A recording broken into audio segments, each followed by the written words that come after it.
What is up, super fam and bro Vengers alike? I am Sensei Finito, aka Vane Sensei, and welcome to Marvel Bros, where we discuss all things Marvel and everything pop culture.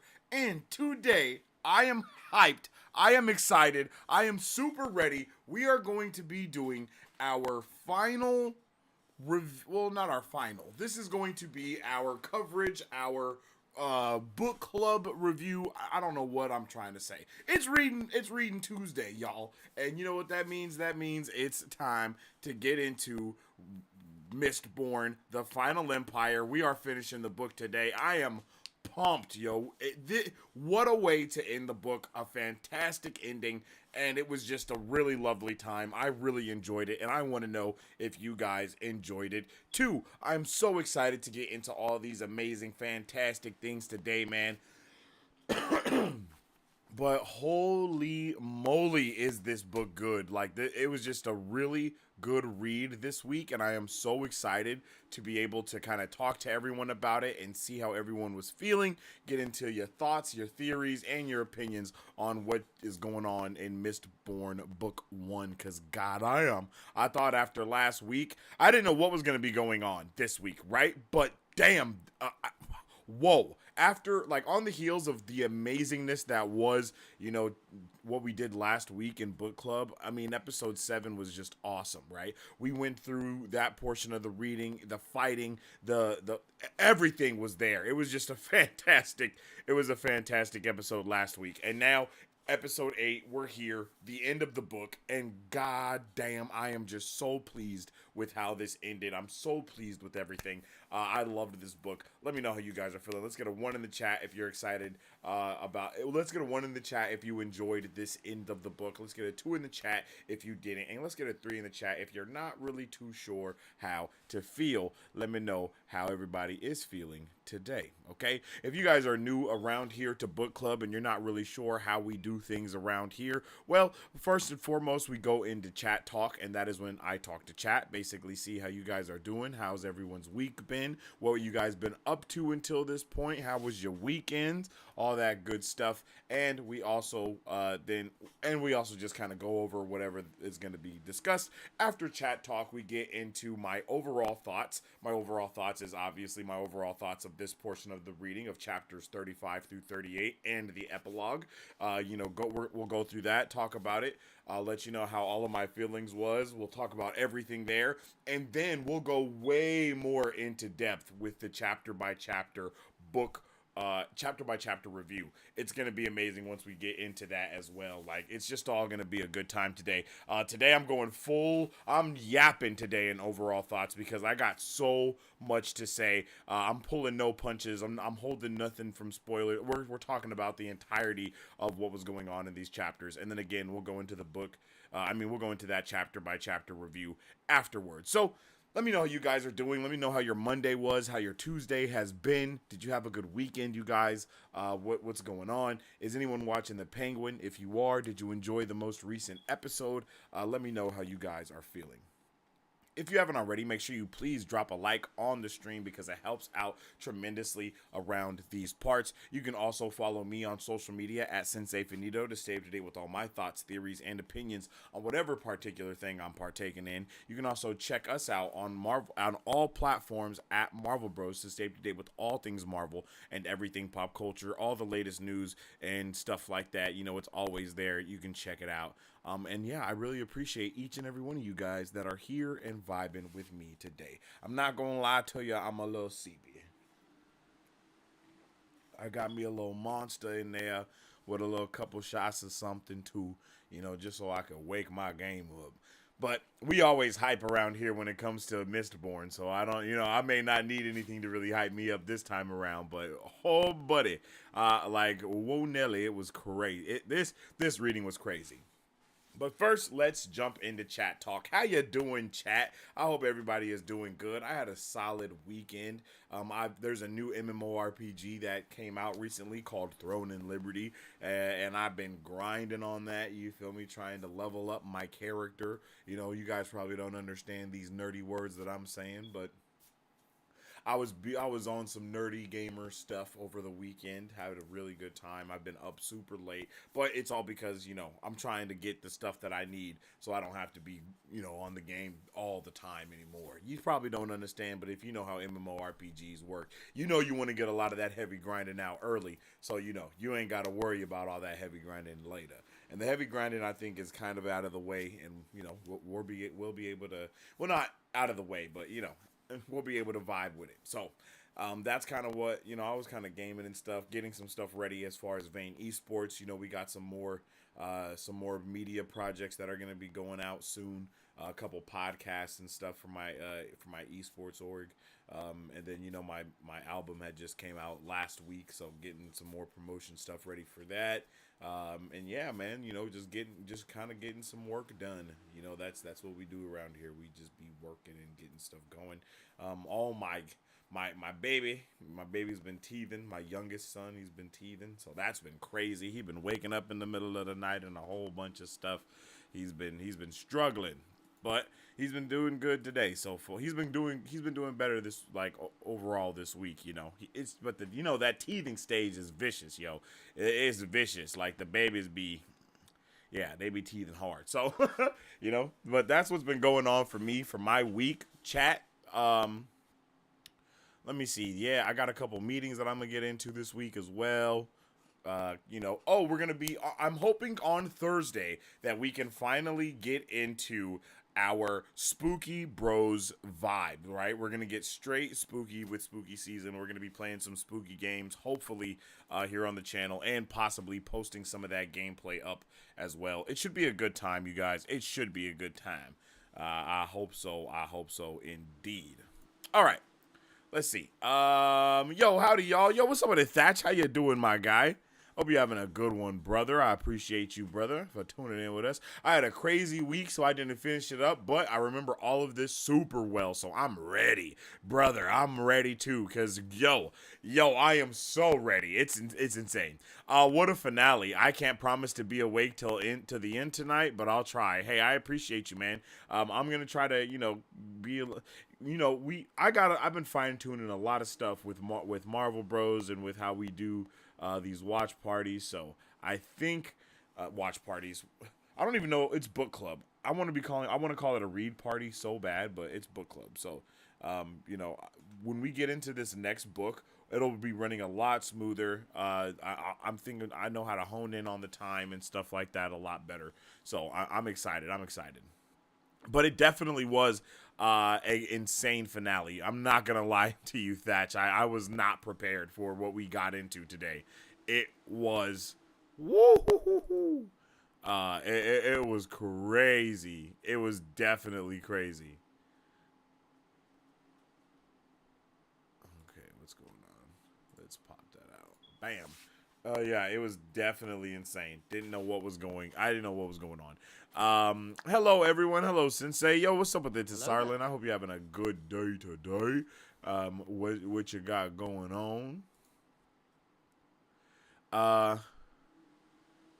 Okay, and then you said it's been over 100 since last week. I can barely function. Damn. I think it's been super hot here too. The weather has just been crazy. The first week of fall, and it was like 100 degrees every day of the week, and that was last week for us too. So yeah, I think our weather has been very similar, and I don't know what that's about. We got a lot of crazy things going on, and I know we got people all over the world as well. So if we got anyone down there in Florida or in any of those crazy parts of the world where there's a whole bunch of crazy stuff going on, I hope all of y'all doing okay. If y'all got any family in any of those areas, I hope they're also doing well. We send our best wishes and all the positive vibes and energy that we can to y'all everywhere that you are, for sure, because we hope everybody's doing as good as they can be doing if you're having a rough time. You know what I'm saying? I think you know what I'm saying. Okay. Let me open up my stuff here. Yeah, man. I think we're about to get into those overall thoughts because it was just incredible. You guys can also drop your overall thoughts of this reading. You know what I mean? Let me know if you liked it. Let me know if you didn't. let me know some of the parts that you liked as well. And of course, I know you'll probably be doing that as we continue to go on in this reading as well. So let me see. Where is my book club script?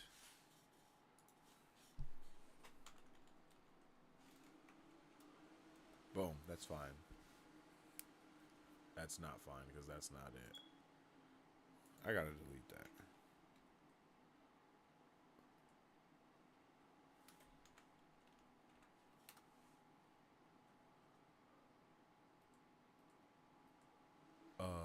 What? Oh, here we go. Here we go. I was tweaking for a second. Okay.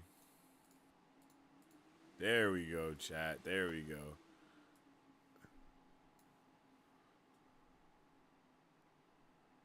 Oh, well, I'll be damned. This is like perfect too. Epilogue. Boom. All right. Boom. Hope you didn't lose your notes again. Yo, actually, let me quadruple on that. Not like this. Oh God.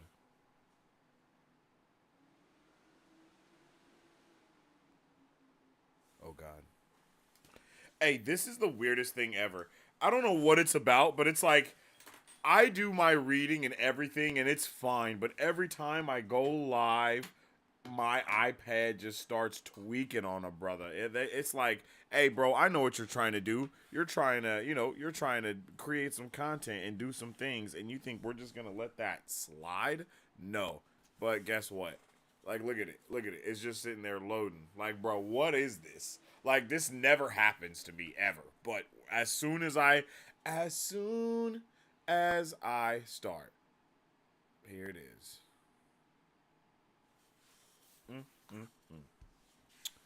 Ridiculous. Oh, shit. And then it just came up. Hallelujah. Oh, you can't see that. Okay. There we go. Hallelujah. See, like I be like really in there, you know. I be writing notes in the margins today, and since the iPad got the little feature where you can have the split screen, I had like one on one side and then I was like writing notes on the other. I'm not gonna lie, I was feeling like that. I'm feeling like I am 100. Yikes, that's too much. I'm in New England. It's been about 55, 67 degrees the last few weeks. God, it's horrible. I can't wait to hear your experience with the ending, Sensei. It was, oh my gosh, like, oh my goodness, whoa, like Brandon is crazy with it. Hey y'all, yo, what's up with this, Sharice? How you doing, girl? I hope you're having a good day today. I thought we were starting at 8. Nah, Marisu. I mean, for me, it's 6 o'clock right now, 6 p.m. So we ain't never started at 8. You know what I'm saying? So I don't know about that now. Maybe for you it's 8. Is it for you 8 right now? Maybe. I don't know. I did not lose my notes again. Thank God. They're right here. I'm not gonna do any shenanigans with it either. I'm just gonna leave it alone. I'm just gonna check it out.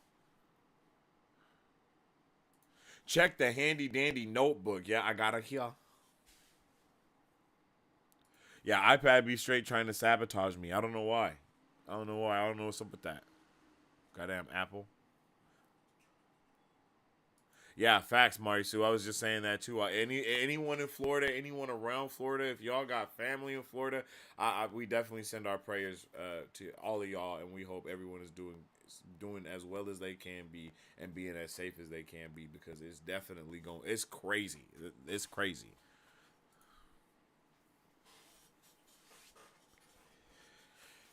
It's crazy. It's sad, and it's definitely downright unbelievable. Like I can't believe it.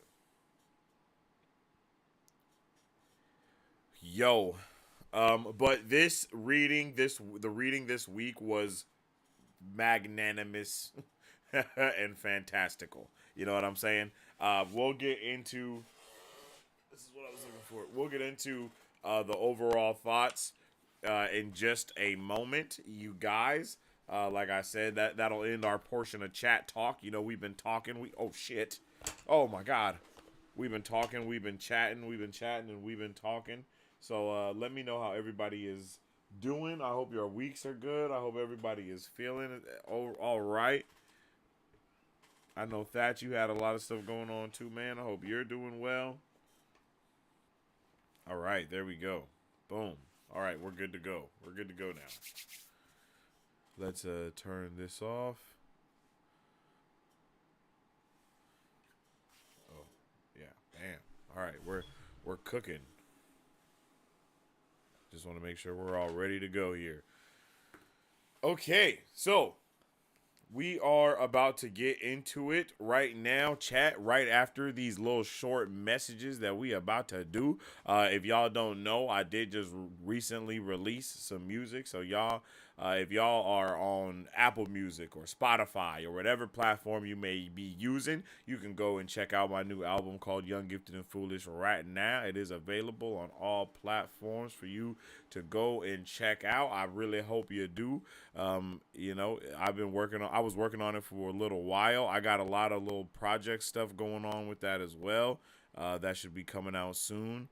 And if you guys are interested in following any of the journey with the music or anything else that's going on over there, you can definitely follow me on social media at Sensei Finito to stay up to date with all my thoughts, theories, and opinions on all of the stuff and all of the things. You know what I'm saying?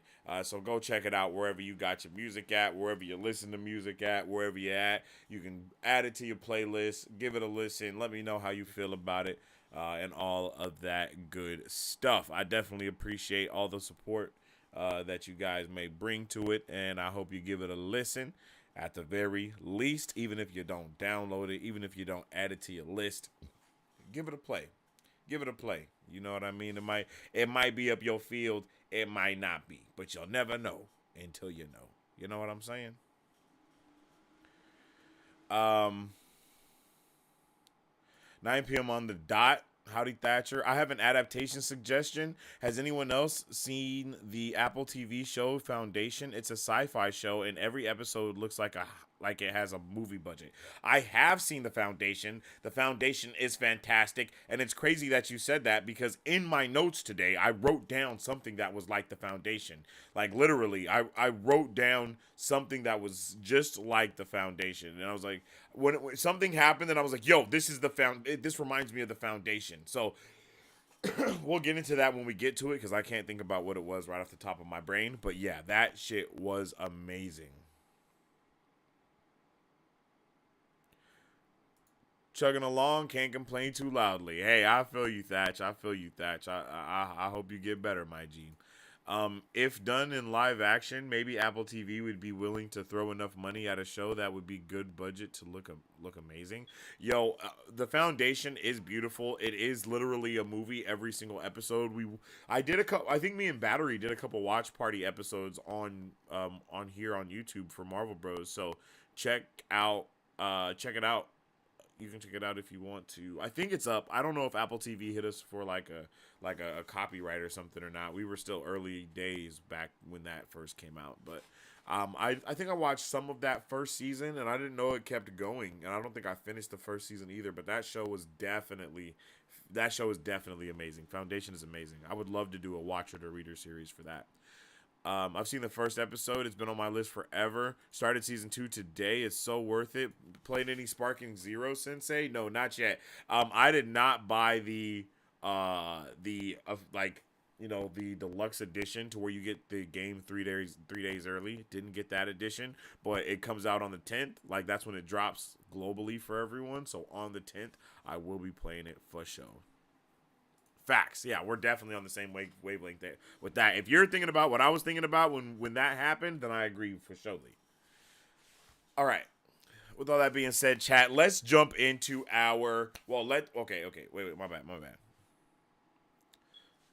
Let's jump into my overall thoughts for chapters 35 through 38 and the epilogue of Mistborn: The Final Empire. This is Reading Wednesday, episode 8, but it's on a Tuesday. All right. Chat. Oh my God. Oh my God. Like, when I say oh my God, I mean oh my God. The amount of hype that was involved in this in this finale, I think that's what we're gonna call it. The finale. It was just, oh my goodness. I couldn't believe it. Last week I continuously said I have no idea what's going to happen after this. Like, we ended last week's portion of the reading with Kelsier dying and not knowing where to go from there. And when we start this reading, we start in a perfect state of seeing Vin going through that "you left me" feeling, right? Like, you left me. I can't believe I'm alone. I can't believe I've been abandoned. I don't know what I'm doing. I don't know what's going on. Like, you were supposed to right? Going crazy. And just the revelations that continuously occur throughout this intro, or throughout the beginning of this first chapter, it really just set the bar. Like, it set the bar. It let us know that the emotions are high, the feelings are high, and we really get to see Vin embrace, like, who she is in a way, like, more so than anything, right? It's like we kind of start seeing her come to her own realizations. No one else is kind of there anymore, for lack of better words, to kind of put anything on her brain like that. And I don't want to mean it in a bad way that Kelsier was like trying to put something on her brain, but it's like, it's like she was able to think, and it was like at the same time she was trying to like avenge Kelsier, but also at the same time it was so much more than that, right? Like, everything was so much more. Like, we got to feel her feelings and feel the betrayal that she went through, and all of those things, and trying to figure out what's going on, and the deception that she kind of felt from what's going on. And then she immediately, like, flips it over entirely. And I was amazed by this reading. I'm gonna try to stay out of my notes because I'm gonna keep that specifically for the chapter by chapter review and discussion. But it was fantastic, chat. Like, I just loved it so much. I had such a good time being able to, like, I had a good time because it was so, the tension was high. And not only was the tension high, but everything was happening at a very high rate as well. It was just boom, boom, boom, boom, and everybody is interacting with each other off of one purpose now, right? Before, no one really understood what was going on. There was a lot of secrets. There was always another secret. There still are more secrets. And we see the gang kind of all come together after they get that note from Kelsier, right? And Kelsier basically breaks it down like, bruh, everything went the exact way that I knew that it was gonna have to go. I knew none of y'all would ever gonna be, down for it or whatever. And then also, all of that stuff, and it's all true. Like, all of that is true. And, like, last week or the week before, I've been calling him a Messiah terrorist. I've been calling him all of these things, and it was just crazy to see all of that come to fruition. It was crazy to see so many things that I was talking about and theorizing about and being like, yo, is this what's happening? Like, seeing so many things be right, and also seeing things be like right, but in a completely different way than I thought, right? It's like, okay, I knew that there was something sus about it, but my sus meter went right instead of left. You know what I mean? And it's just so cool the way that all of these little instances and foreshadowing moments are set there. And my brain is, like, as I'm reading, I'm immediately going back to the other things that had happened in previous episodes, right, that we were going through. And it's like, damn. Like, oh my God, bro. Like, oh my God. Just revelation after revelation. It just all melded together in such a fantastic way. There was just so much, I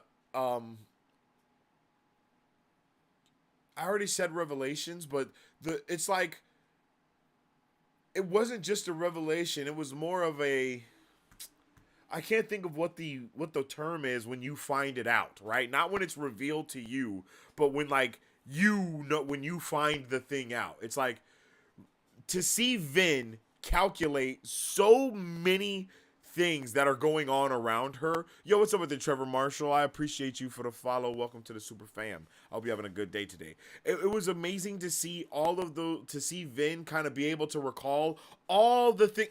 Bam! An epiphany. Like to see those epiphanies kind of like come to her realization, and she's like, wait. And then it's like at the same time, well, at least for me, I don't know if this happened for you guys when you read it, but for me, I'm reading it, and then it's like I have the epiphany, like, and then Vin has the epiphany, and it's like we're epiphanying it up, Will. I'm like, yeah. Like, yeah. I'm like, yeah, let's go. Like, do the thing, Vin. Do the thing that I'm thinking of you should do. And then it happens. And it's like, oh my God. And then just to see Vin turn up immediately and immediately become Kelsier, by the way. Like, immediately become Kelsier, but her own version, right? And just to have Kelsier, like, leave all of that, not to leave it on their shoulders, but to let them know how much trust he actually had in them the entire time. To let them know that, yo, I was placing each of you guys, y'all are my apostles, yo, and I am the Messiah. Like, that is what Kelsier was doing. And I am, like, and that's crazy, but it works so well within the context of this amazing story, right? It is exactly what they needed. It's what he said that he needed. Everyone was kind of like trying to figure out, like, why are you trying to make yourself a Messiah? Why are you doing this? And all of the seeds were put there that he was doing it there so he could be a sacrifice, right? Like, he has two options. He either gets to kill the Lord Ruler in front of everyone, or he dies at the Lord Ruler's hands in front of everyone. And no matter which option that he takes, it will cause a change that will have ramifications for the rest of the world and the universe. And you see these ramifications happening even before these big moments start to occur in this, in this episode, in this finale, right? Before we even get certain reveals, there's already changes that are going on the board that are going to have huge ramifications, even if Vin lost, right? Even if she would have lost, the things that were happening, even if everything went to shit, the things that happened in this finale still would have had crazy ramifications for the years to come for the world. And it was just beautiful to see how all of these things were weaved together, and then these subtle reveals of the Lord Ruler to be who he actually is. It was just crazy, bro. It was crazy. Like, it was amazing to see the way that he basically to see the way that the Lord Ruler reveal is so amazing, because it's like, again, the things that I've been saying this whole time as we're reading it. I'm like, okay, so bruh has to be this, he has to be that, maybe he's both of these things, right? And then we get the reveal, and it's all of those things that I was talking about, and it's like, yo, that's awesome that those crumbs are there enough to let you be able to theorize, to let you be able to figure it out, but also there's such big twists that just flip the entire dynamic on its head to make you be like, well, that's not what I expected to happen by any means, even though I did think that there was going to be something big to happen here. And that was just fantastic. Everything about this finale was incredible. I loved it. I love these last 4 chapters. And then we had that I think it was 4 chapters. And then we had that beautiful epilogue at the end, right? And then when we get that epilogue at the end, it just really sums up everything for us, gives us all of the lore answers that we need and all of the answers that we need for our brain. And then it also sets up the beautiful future of what's going to happen next. It was amazing. It was amazing. I was in here reading, and I was like, oh shit. Oh my God. It is. What? Oh my goodness. Like, I was in it, man. I was really in it because it was just so well thought out. It was clearly well thought out. It was clear that these things, and I think I talked about this. We'll save the full discovery of the epilogues, epigraphs. Yeah. We'll save the full discovery of the epigraphs for our entire end of the book review, right? For next week that we're gonna do. And when we do that, we'll kind of go over all of those beginning epigraphs that we have from the journal entries of the Lord Rule, or not of the Lord Ruler. You know what I mean? But of you know, oh my God, like what? Like what? Like brother, crazy reveals left and right. I was just so unprepared. I was so unprepared. But it's crazy because I was so prepared though.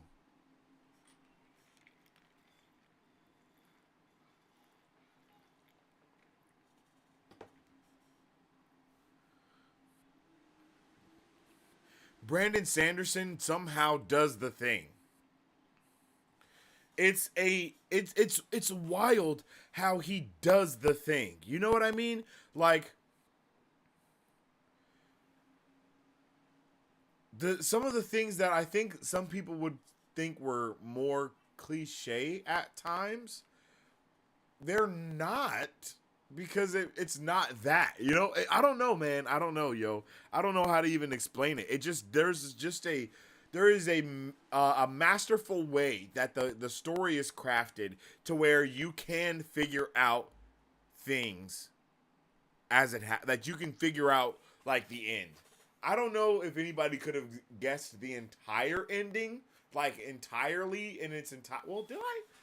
I don't know. I'm gonna have to go back and look at some of the stuff that I was saying, because I was pretty spot on with a lot of the things that I was kind of questioning, even thinking that the Lord Ruler wasn't the dude that actually wrote the thing, and that's like there was so much that I was theorizing about, and that's even that is what makes me so hype, because as a nerd, one of the best things about consuming any form of media, whether it be physical media, reading it, watching it, playing it, whatever it is, it's being able to talk about it and nerd out. You know what I mean? Like nerd out about these things that are happening with other people. That's one of the things that I love about book club with all of you, right? We're all like, well, of course, most of you have already read the book, so you guys are also stringing me along, and that's dope too. I love that. But you know, it's just these reveals and being able to discuss how we actually feel about the writing, how the narrative makes us feel, how the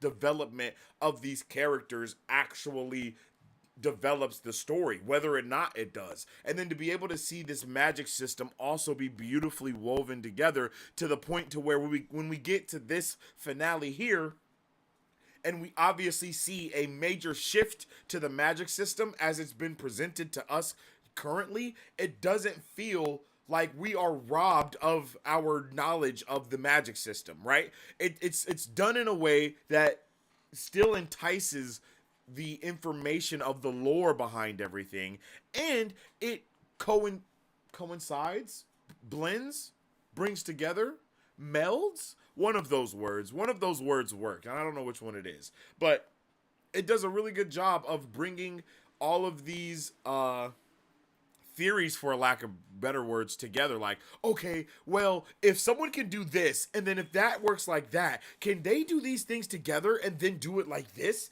And then it's like, yes, they actually can do it. You know, like Sazed uses the metal in the way that he saw Vin trying to use his, right? Like he uses his metal the way an Alamancer would. And then we see how that happens, and we see what it does for him, and we see that actually works. It just didn't work for Vin because she isn't a feruchemist. So then it just raises even more questions, and that in itself is foreshadowing to even more reveals later on within the reading, man. It's just crafted in a really good way, and I had a fantastic time reading this. I can't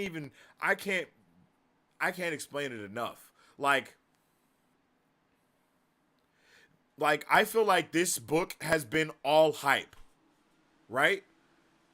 Like this book has been all hype for me in a lot of ways.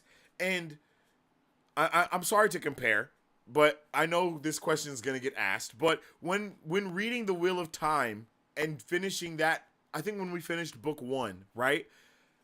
I don't feel like it was a sense of all hype the entire time. It was a sense of all intrigue the entire time. And that's something that I loved about the Wheel of Time, is that it piqued my interest and my intrigue. And I wasn't, it was like it was a different side of theory making, right? And it just made me really want to know what's going on. And then the magic system of that is also beautifully written, and everything is also beautifully woven together in that story. And then you have this that is like the tails to the heads of what the Wheel of Time is, right? To where we have high action, hype the entire time. Like, it's hype the entire time. Even the moments that are a little bit more, I don't want to say dragged out, but the moments that we spend a little bit more time with, things that we let breathe a little more, even that has a sense of weariness, and like this sense of dread that we're still on this time limit of anything can kind of go wrong, right? And it's just, oh my goodness, it's just really, really a good way to just start a book and end a book. Like, the Mistborn is great. I wish there was more stuff like this in a way, because I don't think there's been I haven't read something so cinematic before. The cinematography in writing form is insane. Like the way Vin will enter a room and he's like, "Oh, sits on the walls, pictures, they're faded, da da da da da da da da." Quickly, you already get a quick understanding of what this room is, the vibe of it, everything in a couple of sentences, and then you move on, right? It's just so crazy how things are woven together, and I just had a wonderful time with the end of this book, and I really hope you guys did too. Let me know in the comment section down below how you guys liked the end of book 1 of Mistborn. Did you appreciate this finale? Did you not appreciate it? Were the reveals amazing, or did you see them coming from a mile away? No matter how you felt about it, I want to know how you felt about it. So let me know in the comment section down below.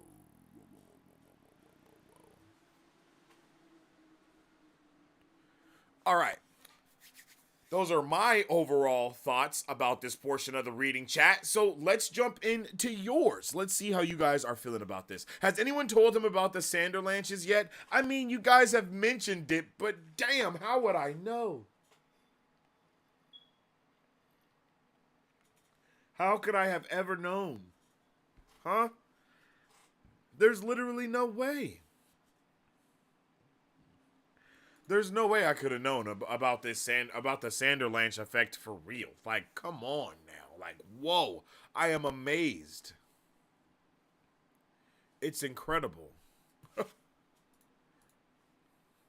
Yeah, baby, the hype was real. You made it to the avalanche of truth bombs and perspective shifting explosions. That is the best way to say it. I'm pinning that one, baby, because I don't know a better way to put that, because it definitely was that in the fullest extent. It was just a truth bomb after a truth bomb and reveal after incredible reveal, and I was just all the way up in it, baby.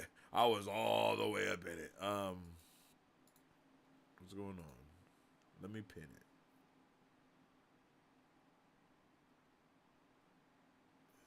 Here it is.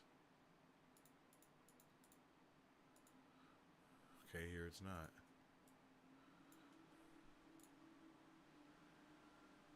I really want to pin that comment, so my bad. Give me 1 second real quick. Because I love the way you put that. There we go. Pin. Baby. Let's go. All right. And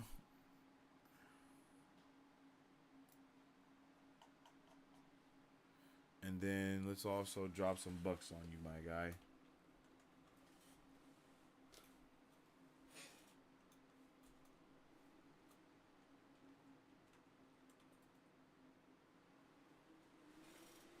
Boom. Okay. Thank you for that. Epiphany. Epiphany for show. I feel like rip. I spelled that shit wrong. That's why. That's why you can't find it. I feel like Sensei is gonna be a Brando Sando disciple. Yo, where do I need to sign up? You feel me? Like, where do I need to sign up? Because damn. No, I did spell it right. What?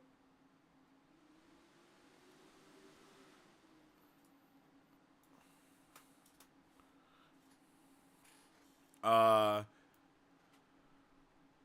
is this his first Branson book? It is my first Branson book. And what's up with the Felicia? I hope you're having a fantastic day today. Hello there. There we go. We got you, G. We got you. First BS book. It kills me you saying BS. I don't know why. It just kills me for some reason. I hope he dives into the whole cosmere. Oh, Felicia, we definitely diving in. Like, we're definitely diving in. Oh, we about to dive in. Oh. Wait, who sings that song? You know, you got to be careful singing these R&B songs nowadays, yo. You know what I'm saying. You don't know what these people was doing back in the day, bro. You got to be careful. You can't just sing a song no more. You feel me? You feel me? It's only a matter of time. He'll get to all of it eventually. Oh, facts. I got the entirety of the Mistborn Trilogy. We're definitely gonna be jumping into book 2. There's no way that I can wait to jump into. There's no way I can wait to finish this. There's just not a way. You know what I mean? And I know all my Watt heads are gonna be really mad at me about that because I have refused to read book 3 of Wheel of Time until we get the season 3 of Wheel of Time, because we started all of this book club stuff because Wheel of Time, the show, brought in so many readers. They wanted me to read the book. I read the book. We did a From Watcher to Reader series with watch parties and book clubs and all these things. So when season 3 comes out, after season 3 of Wheel of Time comes out, I will read book 3 of Wheel of Time, and then I will proceed to read the rest of the books in the series after that, and I won't wait until the new seasons come out. Okay, so we got 3 books to check out until that happens. 2 books. We got 2 more books to check out until that happens. And I know some of you guys in chat were wanting me to read some of Brando Sando's new stuff, so we might even get into book club with one of those at some point. Are you guys keeping up with the weekly releases of Kawat? Nope. It's a beautiful experience, for real. I'm not. I prefer to wait. I'm not keeping up with them. I wish I had your patience. Yo, what's up with the Simmons? How you doing? Hello there. I appreciate you tuning in with us, yo. We just, I'm pretty sure last week you told us that you had just finished the book, and we have just finished the book now too, so we can get real nerdy up in here. I haven't read the chapters from yesterday, but I've been keeping up with it. Ooh. You're right about it not feeling cliche, right? It doesn't feel, it's like, it's weird because he takes tropes, but they don't feel tropey. You know? Like, he takes a trope, and then it's like, all right, how can I use this to be amazing instead? Right? Like, I don't know. I really appreciate it. There's a lot to be said for delayed gratification. Oh, yeah, facts. I think you're talking about edging. Yeah, for sure. People ask Brandon about how magic systems interact all the time. It's great. Yeah. Give me, bro. That's what I'm saying, yo. We gotta get like one of my main reasons that I want to get a bigger channel is so I can interview people like that. You know what I mean? Like, even if it takes years, bruv, even if it takes years, I just want to be able to interview people like that. That's it. You know? Because how else am I going to be able to talk to him? You know, you're never going to be able to talk to someone like Brandon Sanderson unless you're interviewing, bro, because he's too busy. You know, he doesn't have just a weekend to just, he doesn't have a day. He doesn't have an hour for you. You know what I mean? Like, it has to be an interview. It has to be business oriented. The way these magic mechanics are built, magic mechanics, magic nicks, mechanics, no. Mechanic, Maginics.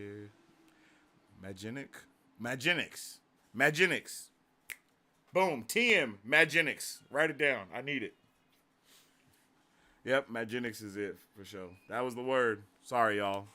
The way these magic Maginics, are built, knowledge unfolded piece by piece. It's genius. Yeah. It's definitely unfolded piece by piece, layer by layer, and then at the end, it's just I think the reader is so rewarded for picking up on things. Yes, and that's the way it should be. Is like I feel like you should be rewarded for finding things out. It should feel good to figure out what happens before it happens. And you shouldn't be bored by it.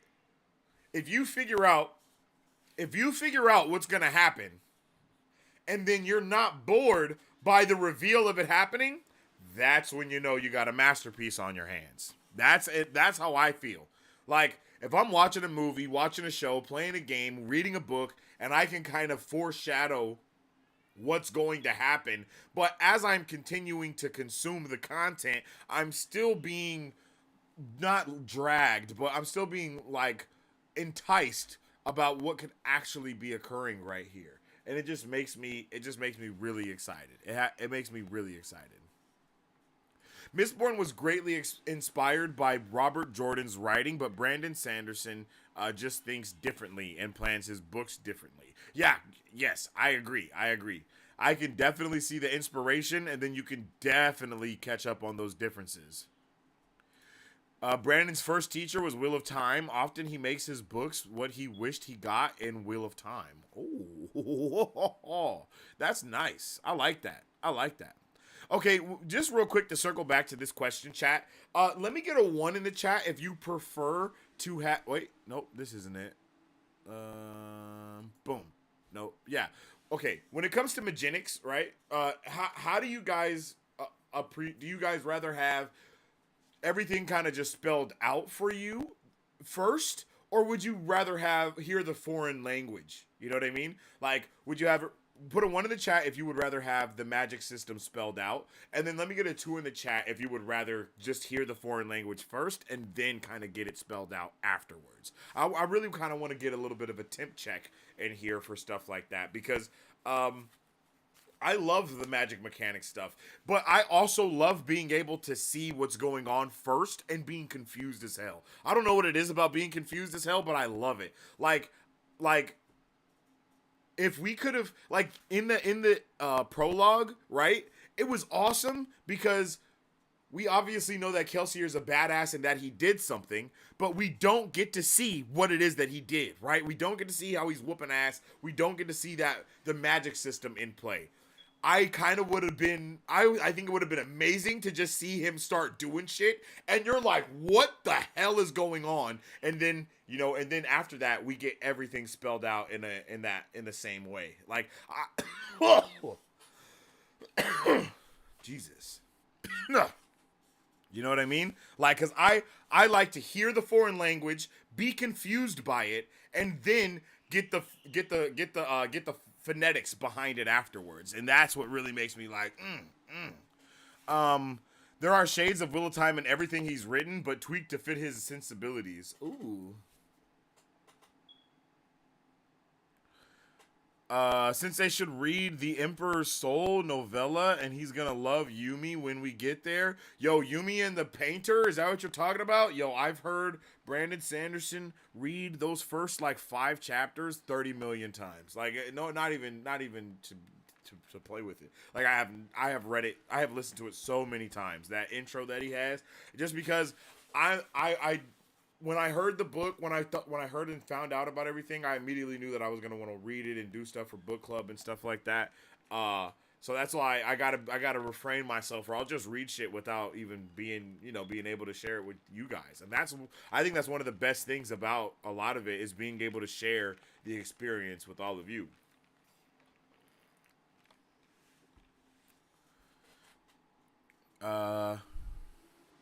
So, oh yeah. So, 1 in the chat if you prefer spelled out magic systems first, or 2 in the chat if you prefer foreign language magic systems first. That's what I'm going to call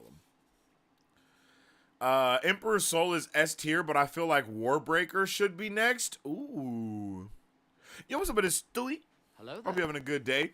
Sounds like magic mixed with genetics. That would kind of be magnetics, though, right? Or like magnetics. Magetic. I think that would be it. Magetics. There we go. or Magentix. I like Magentix. That's a good one too.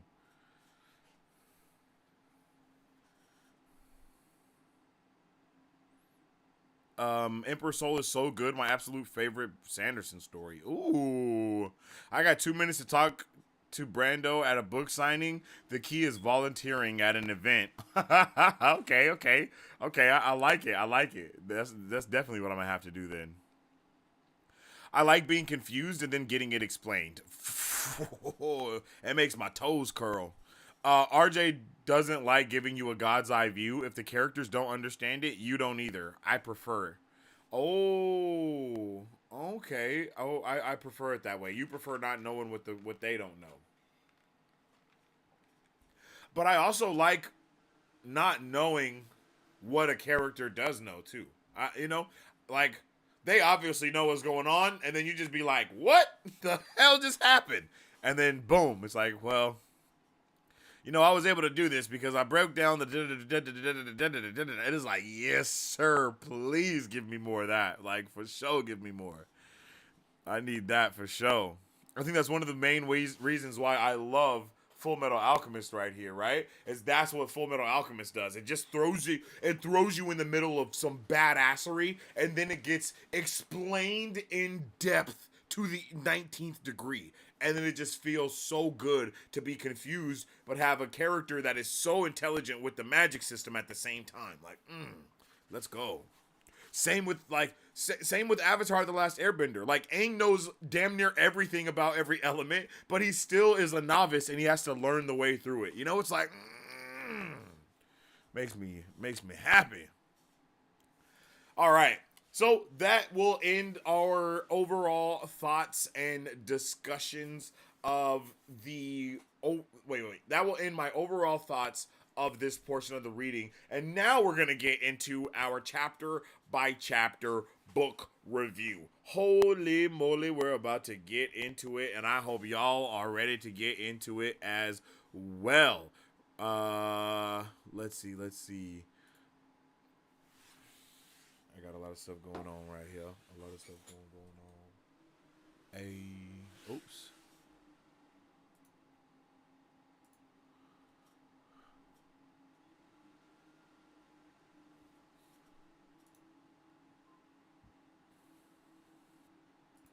Bruh, I cannot believe how fantastic this was.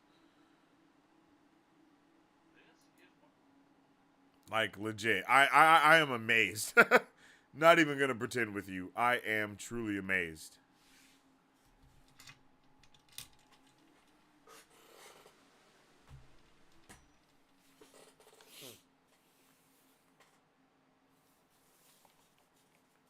All right, chat. I'm ready, and I hope you are too. Let's get into our chapter by chapter review. Let's get it. Starting with Part 5. Believers in a Forgotten World. I know what will happen if I make the wrong choice. I must be strong. I must not take the power for myself. For I have seen what will happen if I do. 35. Bruh, what a way to start what a way to start this reading. I was like, what? I'm like, bro, again, like as you get more and more of this guy's journal entries, he feels less and less like the Lord Ruler that everyone knows. You know what I mean? Like that's immediately what I felt. That's immediately how I viewed it. It was like this guy is just, he's not feeling like you know what I mean? He's not feeling like the guy that everyone is so terrified of, that has done all these things, that has, hated ska and so on and so forth and et cetera, et cetera. It just was, it didn't feel like that, It didn't feel like that was what was going on here. And again, just going into it, my margin immediately was just, what? Because my brain was just so my brain was like, okay, bro, there's no way. I just started working. My brain started working immediately. Like, yo, there's no way this is the same dude that did these things that we're talking about that have been done. Bam, right? Uh,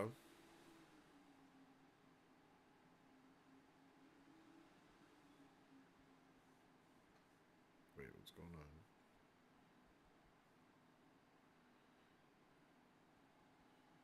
Okay. Um, my stuff is tripping. It's all right. Screw it, we ball.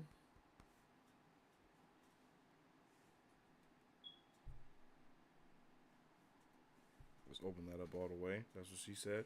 But again, when we start, like I said in the overall discussion, when we start this reading, when we start this chapter, I should say, it's immediately, uh, Vin. It's Vin playing back that moment when she's with Kelsier and how he's like, yo, I'll catch you, I'll catch you. And immediately she's like, I trusted you. I actually did, but you let me fall. You promised that your crews had no betrayals. What of this? What of your betrayals? And immediately my margin is abandoned issues are through the roof. Poor Vin. Like, poor Vin. She just was going through it.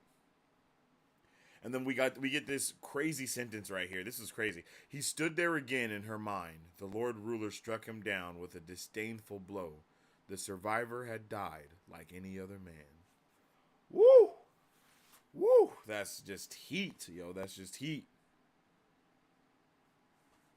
And then we get another mention of Reen. At least Reen had been honest about leaving her and all this stuff. She's going through it for sure. I'm like, poor Vin. And I think at this time my margin was, is Reen dead? Because, it was just like, I feel like we've been hearing about him a lot, and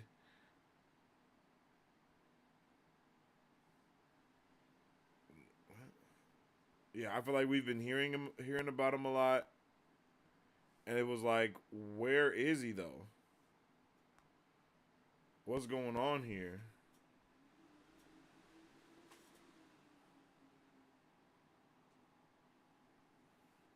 I don't know why my shit is tweaking like this. I'm about to trip balls, bro. Okay. So yeah, my margin was, is Reen dead? Because I'm immediately like questioning things that's going on. And then we see her with the coin, and that just breaks my heart immediately. I'm like, Vin, no, you know what I mean. Poor Vin. Like, you just want to give her a hug and tell her everything's gonna be okay. It's gonna be all right. It's not your fault. And then they're all just kind of in disbelief of what's going on, but it's the truth. And they're all kind of also trying to figure out if they're going to move on after all these things that are going on. And then they get the letter, right? They get the letter, and my margin is, bro is the terrorist messiah for real. Because again, last week I was like, he is a messiah. He is the terrorist messiah. He is a messiah terrorist for sure, for sure. And then that's how he is kind of gone down. He is that's what he is. I don't know what else to say. But as she's talking, as Vin is talking to Sazed about all this stuff going on, she says it's been a mournful night, and we can just see she's kind of spiraling, right? She even says, Ham often asked if there is a such thing as evil, and I love Sazed's response. Master Hammond likes to ask questions, but even he doesn't question the answers. There are evil men, just as there are good men. Like, Sazed is just so wise. He is so intelligent, and he is just such a good character. And I would love to see Sazed and Loyal have a conversation with each other. I'm just gonna say that, chat. Like, I would love to see them talk. Let's get a one in the chat if you would like to see Sazed and Loyal have a conversation with each other, because I think that would be amazing. I think it would just be a super special conversation between them, between both of them, and they would share lore all the live long day. They would be so interested in each other's cultures and the cultures of the worlds and the peoples and everything. They would just love it. It would be amazing. I would love that. I would love that, yo. I would just love it. And then, I mean, Caesar was dropping like he was dropping gem after gem. He says belief isn't simply a thing for fair times and bright days. Belief is faith. If you don't continue in it after, no, he said what is belief? What is faith? If you don't continue in it after failure. And I'm like, damn, that's amazing. Like, that's amazing. That is so, like, bro is cooking. He's just cooking, right? And then again, like I love every part of this. Vin's like, he doesn't deserve our belief. He never did. The Ska think differently. Their legends about him are growing quickly. I shall have to return here soon and collect them. You would gather stories about Kelsier? I collect all religions. My margin. Oh, shit. What? What do you mean you collect all religions, yo? Like, what are we talking about right now? Like, what are we even doing? I was like, this was one of those moments where I'm just like, wait, what did you just say, Brandon? You already know. Hashtag WDJSB. What did you just say? What did you just say, Brandon? Like, what? Again, not leaking, but leading us to this has been something that's been happening for a while. Let's see.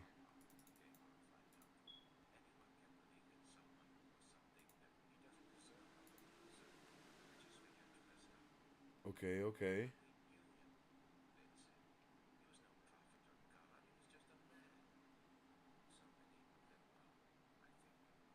Okay, here we go. Hello there. Sazed said. I collect all religions. Vin snorted. This is no religion we're talking about, Sazed. This is Kelsier. I disagree. He is certainly a religious figure to the Ska. But we knew him, Vin said. He was no prophet or god. He was just a man. So many of them are, I think, Sazed said quietly. Baby. Vin just shook her head. They stood there for a moment, watching the night. What of the others? She finally asked. They are discussing what to do next, Sazed said. I believe it has been decided that we will leave Luthadel separately and seek refuge in other towns. And you? I must travel north, to my homeland, to the place of the Keepers, so that I can share the knowledge that I possess. I must tell my brethren and sisters of the logbook, especially the words regarding our ancestor, the man named Rashik. There is much to learn in this story, I think. He paused, then glanced at her. This is not a journey I can take with another, mistress. The places of the Keepers must remain secret, even from you. Of course, Vin thought. Of course he'd go too. I will return, he promised. Sure you will, just like all of the others have. The crew had made her feel needed for a time, but she'd always known it would end. It was time to go back to the streets, time to be alone again. Oh. Mistress, Sazed said slowly, do you hear that? She shrugged. But there was something. Voices. Vin frowned, walking to the other side of the building. They grew louder, becoming easily distinct even without tin. She peered over the side of the rooftop. A group of Ska men, perhaps 10 in number, stood in the street below. Yo! A thieving crew? Vin wondered as Sazed joined her. I was like, oh my goodness. The group's numbers were swelling as more Ska timidly left their dwellings. Come, said a Ska man who stood at the front of the group. Fear not the mist. Didn't the survivor name himself Lord of the Mists? Did he not say that we have nothing to fear from them? Indeed, they will protect us, give us safety, give us power even. As more and more... shit! My margin right here was, oh shit! Wait a minute. Is this happening? The Ska left their homes without obvious repercussion. The group began to swell even further. Go get the others, Vin said. Good idea, Sazed Look said, at that. moving quickly to the ladder. Immediately, she's like Kelsier. Your friends, your children, your fathers, your mothers, wives, and lovers, the Scarman said, lighting a lantern and holding it up. They lie dead in the street not half an hour from here. The Lord Ruler doesn't even have the decency to clean up his slaughter. The crowd began to mutter in agreement. Even when the cleaning occurs, the man said, will it be the Lord Ruler's hands that dig the graves? No. It will be our hands. Lord Kelsier spoke of this. Lord Kelsier, several men agreed. The group was getting large now, being joined by women and youths. Clanking on the ladder announced Ham's arrival.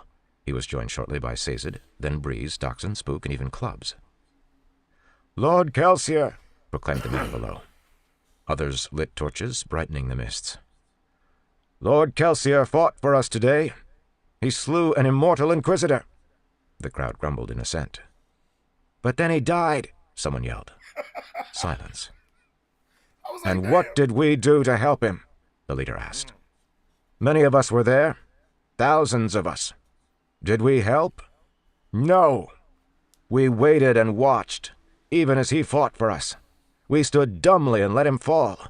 We watched him die. Or did we? What did the survivor say? That the Lord Ruler could never really kill him? Kelsier is the Lord of the Mists. Is he not with us now? Vin turned to the other. Bruh, hype through the roof right now. I'm ready to pick up arms for Kelsier, the Lord of the Mists. I'm like, bruh, yeah. Hell yeah, he did. He is with us right now. He's here in the room. Ham was watching carefully, but Breeze just shrugged. The man's obviously insane. A religious nut. I tell you, friends, screamed the man below. The crowd was still growing, more and more torches being lit. I tell you the truth. Lord Kelsier appeared to me this very night. He said that he would always be with us. Will we let him down again? No, came the reply. Breeze shook his head. I didn't think they had it in them. Too bad it's such a small... What's that? Dachshund asked. Here we go. Vin turned, frowning. There was a pocket of light in the distance. Like torches, lit in the mists. Right. Another one appeared to the east, near a Ska slum. A third appeared, then a fourth. In a matter of moments, it seemed like the entire city was glowing. You insane genius, Dachshund whispered. What? Clubs asked, frowning. We missed it, Dachshund said. The atrium, the army, the nobility. That wasn't the job Kelsier was planning. This was his job. Our crew was never supposed to topple the final empire. We were too small. An entire city's population, however. Bro, it's like there's no way. I was like, there's absolutely no way bro is on point like this. Like what? How? But guess what? There is a way. And guess what? He is on point like this. Like, he is that guy. Like, it's not a joke. He really is that. He really is that guy. I could not believe it. I could not believe it. I really could not believe it. I was in shock. I was like, everybody is ready to rock. My margin says Kelsier died for our sins. Because that's what's going on right now. Like, they are rallying. They are rallying, my guy. And this is a beautiful way to show it. I think I seen Mary Sue. Yeah, Mary Sue says, bro, this is how cults get started. And it's like, yeah, but on the other hand, this is also how, how rebellions get started. You know what I mean? I mean, this is just genius. Like, it's literally it's a genius plan. The plan is genius. Okay, and then yeah, so they're in the warehouse now, and the door swings open, and then the lights reveal a stockpile of weapons, swords, axes, stabs, and helmets glittering in the light, an incredible silvery horde. And then Vin says this is the reason why he needed Renew to front weapons to buy in this amount of a number. And then at that time, as she says that, a figure kind of reveals themselves in the back of the warehouse, staying in the shadow. And when he spoke, the voice was unmistakable as being Renew's.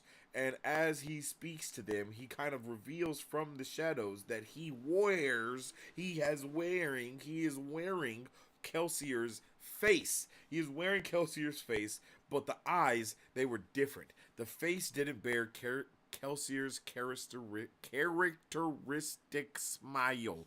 Good God. Good God, that was insane. And they like it just reveals that Kelsier was literally ahead of the game by a very wide margin. He was ahead of the game by a very wide margin. He knew what was going down before anyone else did. Like no one else knew what was going on, but he did. He was ready. And this is when we also find out that the Kandra are basically Mistborns. Well, they say they're scavengers and creatures that digested bodies of the dead, stealing their skeleton, and the images and the legends are even more true. You know what I mean? Like, it's just beautiful the way that they kind of put that together, because we already have been getting these hints about who he is earlier. And it's like, whoa. Oh, and then she can even see, like she says when she looks at him, that it looks like she can see his skin. His skin becomes like transparent basically. Right? Like, it's like, oh. And he says that he's basically a mist wraith that's grown up. He's a grown up mist wraith.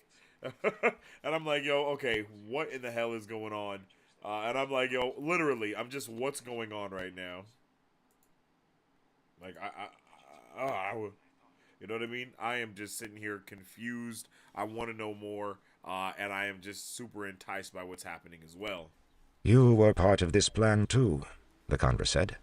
All of you. You ask why he needed a crew? He needed men of virtue. Men who could learn to worry more for the people than for coin. He put you before armies and crowds, letting you practice leadership. He was using you. But he was also training you. Bruh. The creature looked to Doxson, Breeze, then Ham. Bureaucrat, politician, general. For a new nation to be born, it will need men of your individual talents. The Conver nodded to a large sheet of paper affixed to a table a short distance away. That is for you to follow. I have other business to be about. It turned as if to leave, then paused beside Vin, turning toward her with its disturbingly Kelsier-like face. Yet the creature itself wasn't like Renew or Kelsier. It seemed passionless. The Conjurer held up a small pouch. He asked me to give you this. It dropped the pouch into her hand, then continued on, the crew giving it a wide berth as it left the warehouse. Breeze started toward the table first, but Ham and Doxson beat him to it. Vin looked down at the bag. She was afraid to see what it contained. She hurried forward, joining the crew. The sheet was a map of the city, apparently copied from the one Marsh had sent. Written at the top were some words. My friends, you have a lot of work to do, and you must do it quickly. You must organize and distribute the weapons in this warehouse, then you must do the same in 2 others like it located in the other slums. There are horses in a side room for ease of travel. Once you distribute the weapons, you must secure the city gates and subdue the remaining members of the garrison. Breeze, your team will do this. March on the garrison first, so that you can take the gates in peace. There are 4 great houses that retain a strong military presence in the city. I have marked them on the map. Ham, your team will deal with these. We don't want an armed force other than our own inside the city. Doxson, remain behind while the initial strikes happen. More and more Ska will come to the warehouses once word gets out. Breeze and Ham's armies will include the troops we have trained, as well as augmentations, I hope, from the Ska gathering in the streets.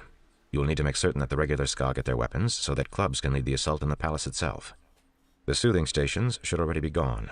Renew delivered the proper order to our assassin teams before he came to get you to bring you here. If you have time, send some of Ham's thugs to check out those stations. Breeze, your own soothers will be needed amongst the Ska to encourage them to bravery. I think that's everything. It was a fun job, wasn't it? When you remember me, please remember that. Remember to smile. Now move, quickly. May you rule in wisdom. Brother, oh my god. I'm reading this like, bro, I'm about to cry.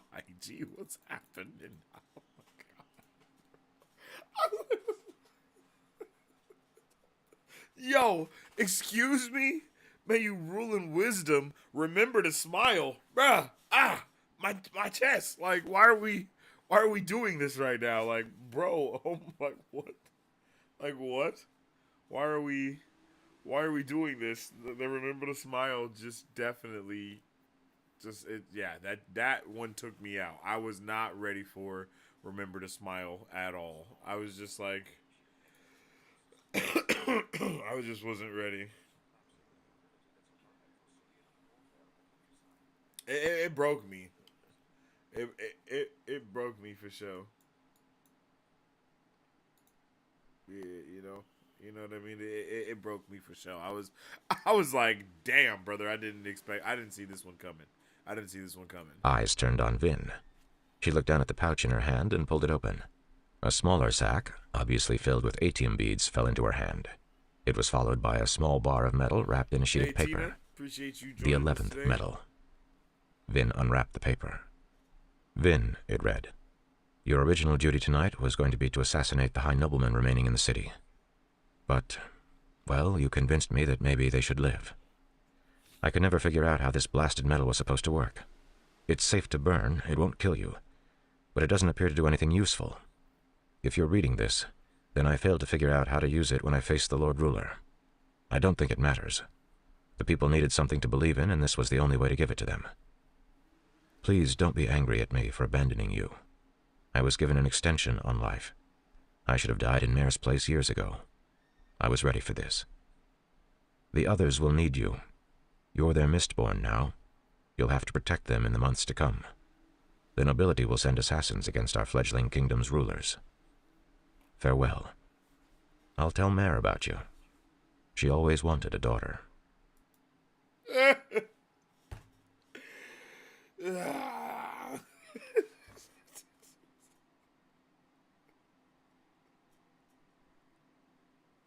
Bruh.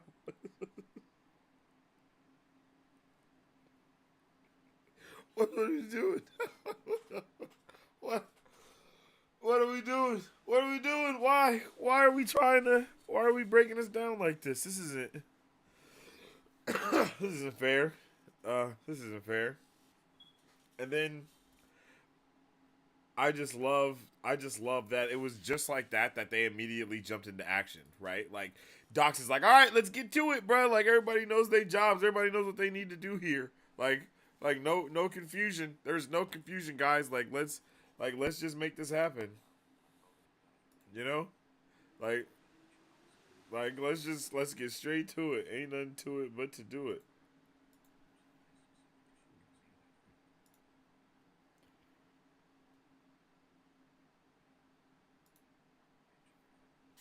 You know.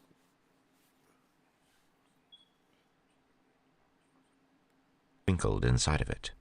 She looked down, opening the pouch and noticing a piece of paper that she hadn't seen before. She pulled it out and unfolded it delicately. It was the drawing that Kelsier had shown her, the picture of a flower. Mare had always kept it with her, dreaming of a future where the sun wasn't red, where plants were green. Vin looked up. Bureaucrat, politician, soldier. There's something else that every kingdom needs. A good assassin. She turned, pulling out a vial of metal and drinking its contents, using the liquid to wash down a couple beads of atium. She walked over to the pile of weapons, picking up a small bundle of arrows. They had stone heads. She began breaking the heads off, leaving about a half-inch of wood attached to them, discarding the fletched shafts. "Mistress?" Sazed asked with concern. Vin walked past him, searching through the armaments. She found what she wanted in a shirt-like piece of armor, constructed from large rings of interlocking metal. She pried a handful of these free with a dagger and pewter-enhanced fingers. "Mistress, what are you doing?" Vin walked over to a trunk beside the table, within which she had seen a large collection of powdered metals. She filled her pouch with several handfuls of pewter dust. "I'm worried about the Lord Ruler," she said, taking a file from the box and scraping off a few flakes of the 11th metal. She paused, eyeing the unfamiliar silvery metal, then swallowed the flakes with a gulp from her flask. She put a couple more flakes in one of her backup metal vials. "Surely the rebellion can deal with him," Sazed said. "He is not so strong without all of his servants, I think." "You're wrong," Vin said, rising and walking toward the door. "He's strong, Saze. Kelsier couldn't feel him. Not like I can. He didn't know." "Where are you going?" Sazed asked behind her. Vin paused in the doorway, turning, mist curling around her. "Inside the palace complex there is a chamber protected by soldiers and inquisitors. Kelsier tried to get into it twice." She turned back toward the dark mists. "Tonight, I'm going to find out what's inside of it."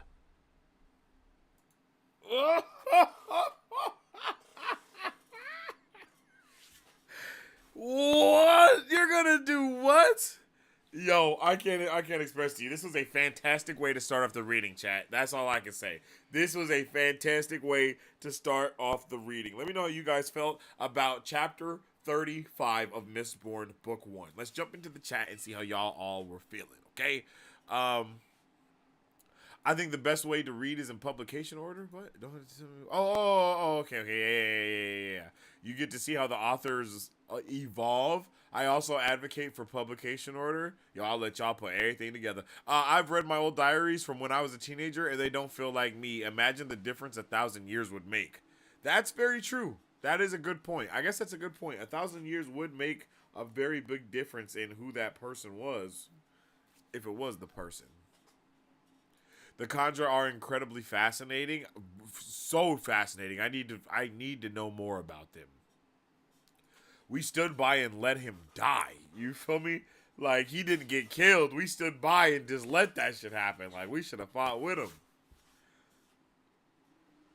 And the way that he had the Conjure go and pretend to be him and visit people in the night.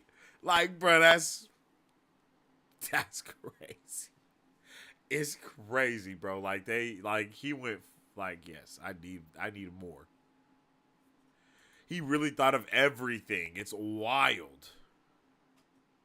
Warbreaker should be next. That's what I did first after Mistborn. We'll probably pull it. Good evening. Yo, what's up with Tina? I hope you're having a good one. You? Hello there. Kel's line to smile and remember the fun parts is a really excellent way to remember him as a person. That and the I should have died in Mare's place years ago just guts me every time. Yeah, man. Yeah. It just shows like he always felt like he was on borrowed time. He always felt like he wasn't supposed to be, around, like, for real. That's crazy. I'll tell Mare about you. She always wanted a daughter. Like, bro, what are we doing here? Why? You know what I mean? Like, straight heartbreaking. This series, more than any other Sanderson work, is incredibly cinematic. Every moment you can see from the camera's perspective. He even writes these tension beats so well. It's basically a screenplay. Yeah, it's wild. It's wild. It's wild. And I will preface it by saying this reading, yet again, felt so much like an anime. Like, holy moly, like, all I could see was anime, like, in this whole portion, and it was all fantastic. I loved every minute of it, for real. I really did. I really, really, really did. But yo, yeah, that is the end of this. That is the end of our chapter 35 review and discussion. Let's get into chapter 36. But before we do, y'all already know what to do. You can check us out on all of those platforms that you may be checking out. Check us out on Marvel Bros. You know what? I'll just play this so you can get a little bit better information. What is up, Super Fam? How's it going, everyone? Welcome to Marvel Bros, where we discuss all things Marvel and everything pop culture. We started Marvel Bros back in 2019 because we have a love for not only Marvel movies and comics, but because we wanted to have a place where people could stay up to date with all pop culture news. Here, you will have access to all of our content, whether it be trailer reaction. You look like He-Man. Oh! And most importantly, controller. Go! Character breakdowns. Welcome to Marvel Bros Breakdown. Welcome to Marvel Bros Breakdown, where we dive deeper into characters and theorize about the latest films. Pop culture news updates. On today's pop culture news update. And on today's pop culture news update, Or movie reviews. we love to have open discussions here on the channel, so feel free to join us when we go live. Battle Cove, I like that Kang's motives are understandable in the same way Thanos' motives were. That's exactly what we're saying. That was pretty awesome. Well. Or jump in the comment section of a trailer reaction or breakdowns so we can theorize, converse, and nerd out. Follow us on social media at Marvel Bros to stay up to date with the latest news, rumors, content, and more. You can also join our Discord, where we are constantly having conversations pertaining to Marvel, DC, Star Wars, anime, and everything pop culture. All of our past pop culture news updates are available wherever you listen to podcasts at. If you guys would like to support Marvel Bros, all you gotta do is visit our website at www.marvelbros.com and buy some merch. Represent the superfan. To get early access to content, patron-only scoops, giveaways, private Q&As, and those sacred watch parties.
Okay, my bad. I'm back. There was a lot of stuff going on. A lot of stuff going on. Okay, all right. Let's get into chapter 36, y'all. Okay? Let's get into it. Bam. And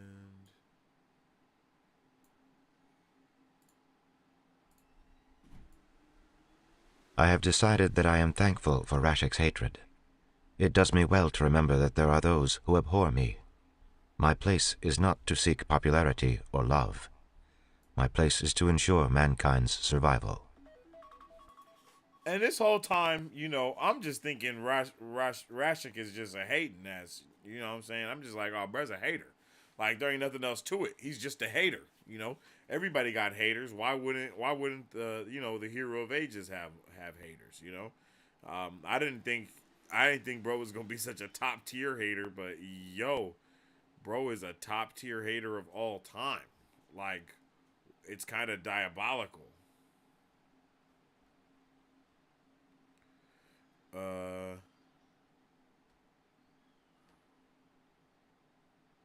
Okay, boom. Like, it's definitely diabolical, bro. And I just, I just loved it. So, we get into chapter 36, and we are just straight into it. Like, we are straight into it without a doubt. Like, we are thrown straight into the thick of it yet again. You know, she pulls up to the place, and she's talking to the guy, and she's like, yo, the light behind me comes from a massive sky of rebellion. The entire city is rising up against the Lord Ruler. I don't blame you men for your choices, but a time of change is coming. Those rebels could use your training and your knowledge. Go to them. They gather in the Square of the Survivor. The Square of the Survivor, a soldier asked. The place where the survivor of Hathsin was killed earlier today. Vin rioted their emotions slightly. You don't have to live with this guilt. one of the men stepped forward, ripped the symbol off his uniform, and then strode determinedly into the night. Bruh, we are literally turned up to the max immediately, and I love it. I love that we get turned up quick, fast, and in a hurry, just like that. Like I was just not ready, man. I wasn't ready. All I can keep saying is I was not ready for everything to just be moving so quickly and to just be diving straight into this amazing story.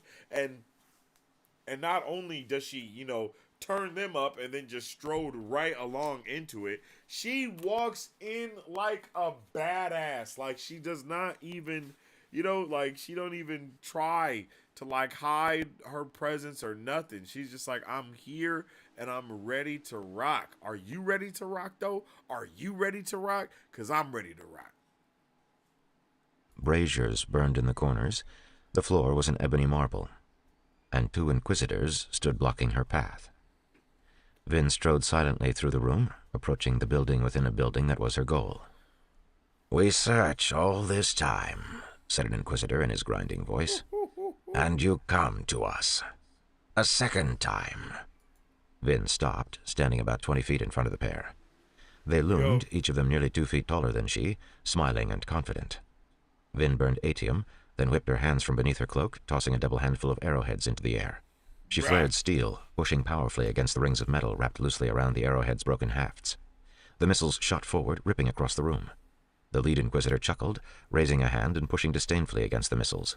His push ripped the unattached rings free from the hafts, shooting the bits of metal backward. The arrows themselves, however, continued forward, no longer pushed from behind, but still carried by a deadly momentum. The inquisitor opened his mouth in surprise as 24 arrowheads struck him. Several punched completely through his flesh, continuing on to snap against the stone wall behind him. Several others struck his companion in the legs. I like the way that Vin thinks is just so like it's just so smart, yo. It's so methodical the way that she uses her magic system, the way that she uses her abilities. She doesn't just blatantly do stuff. It's all well thought out. She has a plan. She's hoping these things will work. Like as she's grabbing these arrows to get prepared for the fight, she's specifically picking out the armor to do. Like, bro, yes. The lead inquisitor jerked, spasming as he collapsed. The other growled, staying on his feet but wobbling a bit on the weakened leg. Vin dashed forward, flaring her pewter. The remaining inquisitor moved to block her, but she reached inside her cloak and threw out a large handful of pewter dust. The inquisitor stopped, confused. To his eyes, he would see nothing but a mess of blue lines, each one leading to a speck of metal. With so many sources of metal concentrated in one place, the lines would be virtually blinding. Like, what a smart and methodical way to do that. And that's awesome because it's something I know we've all thought about that, right? We all had to think about that at some point. Like, we had to think about, okay, well, if all this stuff is going on, can they just do something? Can they just, like, throw metal dust? Or can they just blind someone by doing this and distract them? Like, we obviously saw her do it with with the bag of coins, right? To make the Inquisitor think that she went that way, but really went that way. Like, The Inquisitor spun, angry, as Vin dashed past him. He pushed against the dust, blowing it away, but as he did so, Vin whipped out a glass dagger and flipped it toward him. In the confusing mess of blue lines and atium shadows, he missed noticing the dagger, and it took him square in the thigh. He fell, cursing in a crackly voice. Good thing that worked, Vin thought, leaping over the groaning body of the first Inquisitor. Wasn't sure about those eyes of theirs. She threw a weight against the door, flaring pewter and tossing up another handful of dust to keep the remaining Inquisitor from targeting any metals on her body. She didn't turn back to fight the two further, not with the trouble one of the creatures had given Kelsier. Her goal this infiltration wasn't to kill, but to gather information, then run. Bruh. Like, how smart is she for even doing this? Like, it makes so much sense. They're waiting for me anyway. They're there. They already know what's going on. So, hey, let's just make shit happen right now. I'm just about to walk in here, and I'm about to just do what I came here to do, and that's it. I'm not going to fight them. I'm going to incapacitate them to the fullest extent, and I'm getting up out of here, and I'm going to move on. You know, like, that's all it is. That's all it is. And I'm down for that. Who sat in it? Bald, with liver-spotted skin, he appeared. It was packed full of strange objects, Furs hung from most places, the pelts dyed in strange patterns. Okay, my bad. It has to be here. Keep the remaining Inquisitor from targeting any metals on her body. She didn't turn back to fight the two further, not with the trouble one of the creatures had given Kelsier. Her goal this infiltration wasn't to kill, but to gather information, then run. Vin burst into the building within a building, nearly tripping on a rug made from some exotic fur. She frowned, scanning the chamber urgently, searching for whatever the Lord Ruler hid inside of it. It has to be here, she thought desperately. The clue to defeating him, the way to win this battle. She was counting on the Inquisitors being distracted by their wounds long enough for her to search out the Lord Ruler's secret and escape. The room had only one exit, the entrance she'd come through, and a hearth burned in the center of the chamber. The walls were decorated with odd trappings. Furs hung from most places, the pelts dyed in strange patterns. There were a few old paintings, their colors faded, their canvases yellowed. Vin searched quickly, urgently, looking for anything that could prove to be a weapon against the Lord Ruler. Unfortunately, she saw nothing useful. The room felt foreign, but unremarkable. In fact, it had a comfortable hominess, like a study or den. It was packed full of strange objects and decorations, like the horns of some foreign beast and a strange pair of shoes with very wide, flat bottoms. It was the room of a pack rat, a place to keep memories of the past. She jumped as something moved near the center of the room. A pivoting chair stood by the hearth, and it spun slowly, revealing the wizened old man who sat in it. Bald, with liver-spotted skin, he appeared to be in his 70s. He wore rich, dark clothing, and he frowned angrily at Vin. That's it, Vin thought. I failed. There's nothing here. Time to get out. Just as she was spinning to dash away, however, rough hands grabbed her from behind. She cursed, struggling as she glanced down at the Inquisitor's bloodied leg. Even with pewter, he shouldn't have been able to walk on it. She tried to twist away, but the Inquisitor had her in a powerful grasp. Okay, at this point, I need to know what everyone thought when they first read this book. At this point, when you look at it, everything, what are you thinking? Are you like, holy shit, that's the Lord Ruler? Or are you like, who the hell is this dude in here? How are you feeling at this moment? I need to know what you felt. Because at this moment for me, I put, oh shit, he's a terraceman. That was immediately what I put. You know what I mean? That's my margin. Well, I got a lot of margin stuff going on over here. But it's like, oh no, you can't see none of that shit. Yeah, you can't see none of that. Well, if you look right here or on this side, I was like, oh my, like, yo, she is doing the damn thing. And then right here, LR is terraceman. You feel me? LR is terraceman, yo.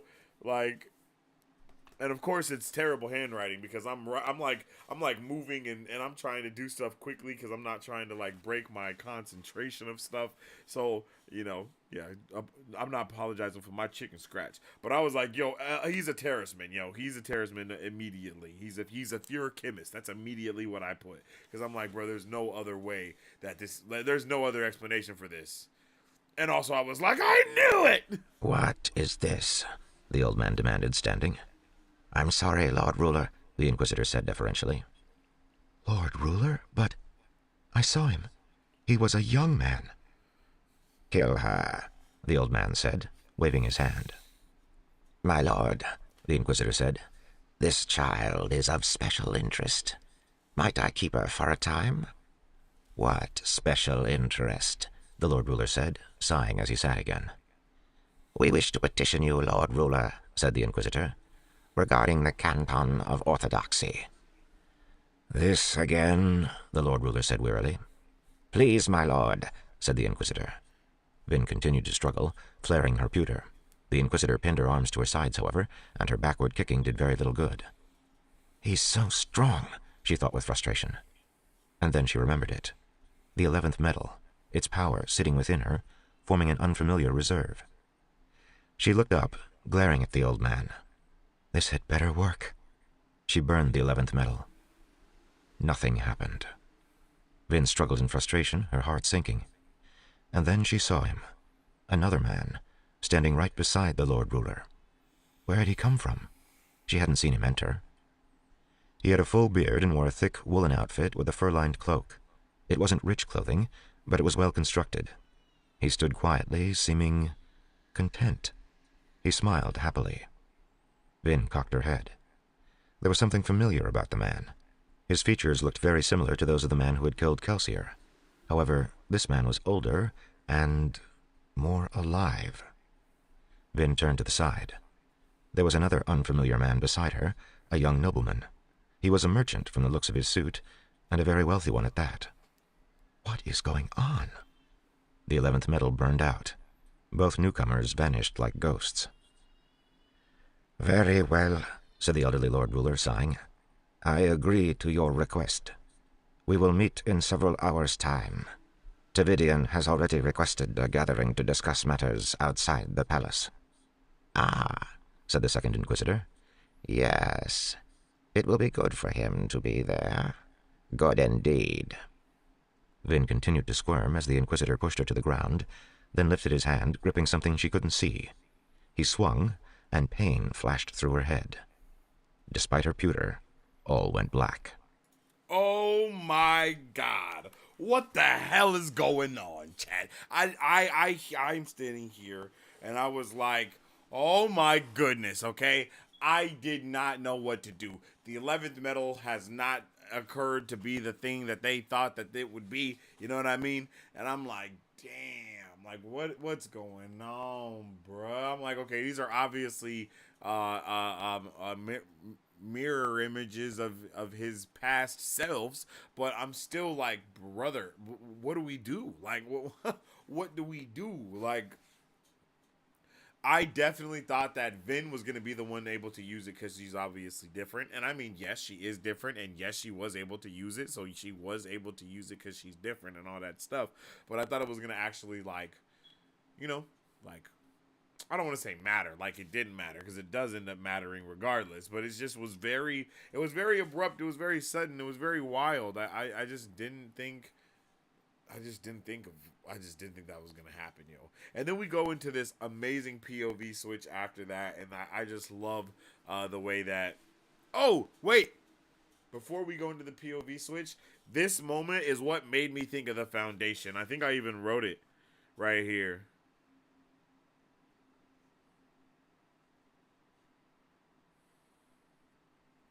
Oh, right here in my margin says, bro, holy shit, are all my theories right? Bro's old as Apple TV Space Show Foundation. That's what I put real quick because when I saw all three of them and all this stuff, everything, I was like, bruh, holy moly. Like all the, all of the things connected. Ding, ding, ding, ding, ding, ding, ding, ding, ding. And I was like, oh, snap, brother. What the hell? And then of course Foundation, because if you don't know, in Foundation there is a like young, old, you know what I mean? Like a young, adult, and then old versions of a character that's like the Lord Ruler, basically. But they all three rule together. And that's what made me think of it when I got to that point. Because I was like, yo, all three, like, yo, wait a minute, you know? So yeah. And then right here we get we get an amazing POV switch. We see Ellen, kind of checking out all the stuff that's going on. And I love this. I love how we get this moment right here where Ellen's like, a Ska rebellion in Luthadel? It's unthinkable. They didn't have the disposition to try such a bold move. They were just... Valette is a Ska, he thought. You have to stop thinking like other noblemen, Ellen. You have to open your eyes. Woo! I love it, yo. I love it. I love the change. I love everything. And then the way that he stands up to his pops and he's like, I'm staying here. I'm not going anywhere because I need, like, I'm going to stay here. Da, da, da, da, da, da. And his dad's like, you know what? You might die and not only die, but you also, can keep a good name for staying here. Yeah, G. Yeah. I was like, wow, like, he sucks, yo. But I love how he wanted to keep most of the garrison and all this stuff. And then my last margin for that was, bro is actually awesome. And he is indeed actually awesome. I love how he's like, yo, go here, do this. And they're like, yo, the Lakal are our enemies. And he's like, hey, someone needs to make the first overture. Now get moving. Like, bro is immediately. I love the way that everyone is immediately, what's it called, like locked in, or they're taking the stance that needs to be taken at this time. And then Vin wakes up, you know, she's been like her cloak is off of her. She's just in her undergarments. And then they give her a medal that they force her to burn, and it then strips away all of the other medals that she had in her reserve tank. And she's like, yo, is this a 12th medal? And I'm like, bro, what's going on? You know, I'm like, how much? But of course, there's so much that we don't know, because we know that the Lord Ruler has basically hid an entire section of the magic system, right? Like, he's hidden these things that are supposed to be going on, that's supposed to be happening. And it's like, it is insane to see how that is occurring and how that's going down. And I love it though. I love it though. So, uh, let's see. Oh yeah, the Inquisitor pull. He's like, all right, cool. We chilling now. And then immediately she was able to feel the Lord Ruler's presence on her even more. She was just super, just, you know, she just didn't want to do anything. She didn't want to fight. She could feel it. And then she said that she felt blinded. She couldn't burn tin to listen for voices. Couldn't burn pewter to strengthen her against the pain of her hurting arm and head. She couldn't burn bronze to search for nearby allomancers. Nothing. She had nothing. You functioned without allomancy before, she told herself sternly. You can do it now. Like, wow. Like, wow. They're like, it was just so powerful. Everything was so powerful. And immediately, of course, she goes into self-doubt, because that's what our Vin does. Anytime something goes a little bit wrong, she's like, bruh, should I have done this? I failed Kelsier. Everyone leaves me. I hate it. And then she'd be immediately like, well, actually, hold on. I'm actually that. I'm the Mistborn. You know what I'm saying? And that's kind of what we get here happening in a second. And then we get a little lore here to where it says, she says, what if the 11th metal wasn't really an ally of atium or of gold? It would mean that gold and atium aren't paired. They could be two different things, similar but different, like the other metals, which were grouped into larger bases of four. There were the physical metals, iron, steel, tin, and pewter, the mental metals, bronze, copper, zinc, and brass, and there were the time affecting metals, gold and its alloy, and atium and its alloy. That means there's another metal, one that hasn't been discovered, probably because atium and gold are too valuable to forge into different alloys. So it's like, so there really is there's a 11th and a 12th, right? Or is it a 12th and a 13th? It's something like that. I'm not entirely sure what, but it's something like that. And that is just gas. I loved it.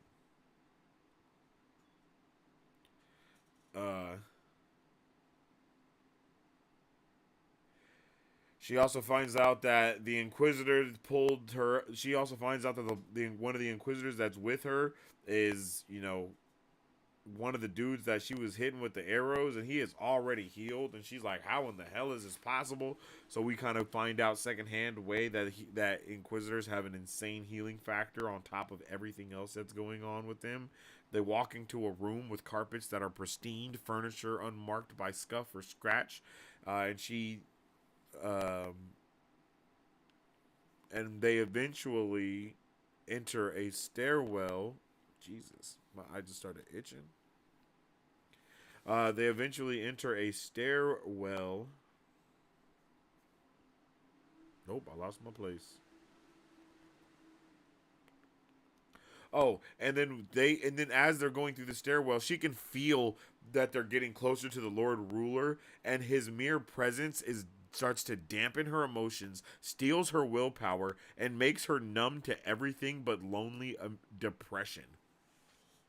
Like, I don't understand how bro is so turned up. That's the thing that I don't get. Like, there's obviously something else that's missing here, right? It's not just that bro's it's not just that bro's a Terrace Kundalini Mist Wraith or whatever, you know what I mean? Like, you know, he's you know, it's something more than that.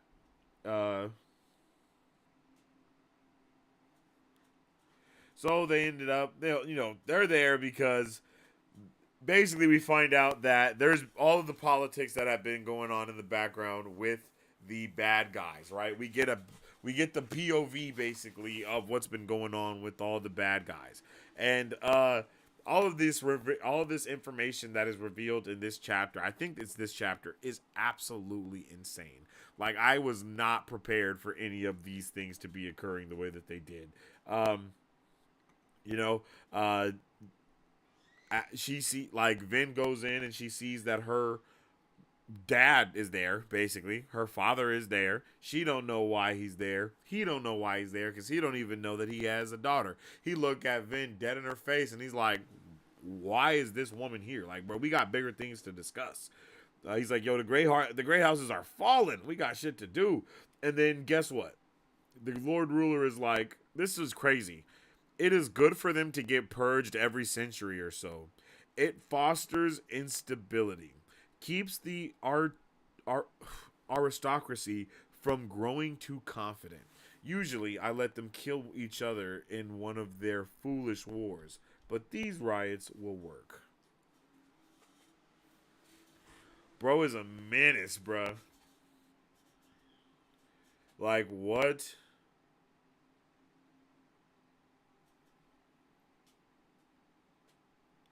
So, and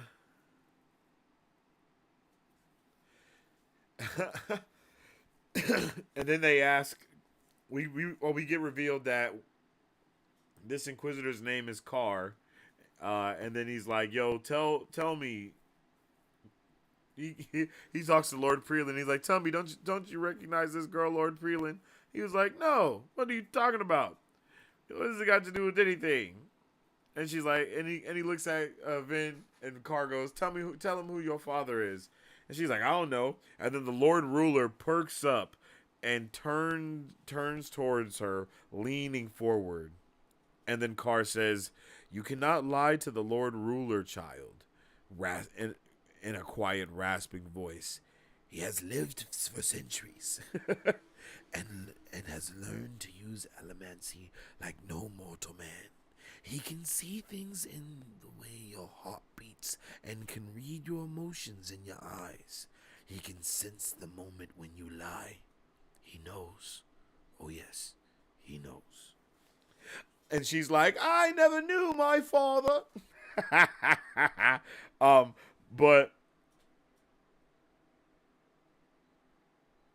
But then it's like, yo, and then Carr's like, you felt her allomancy earlier. You know she's a full Mistborn, super powerful. What noble house would have abandoned such a child? For her to have such strength, she must be of an extremely pure line. At least one of her parents have been from a very pure line. And this is, of course, where we dive even deeper into how these magentics, you feel me? Magetics, how the magetics work, right? Because it's like, oh, okay, the magic really is through genetics in a very, very, very, very, very, very, very, very, very, very hardcore way.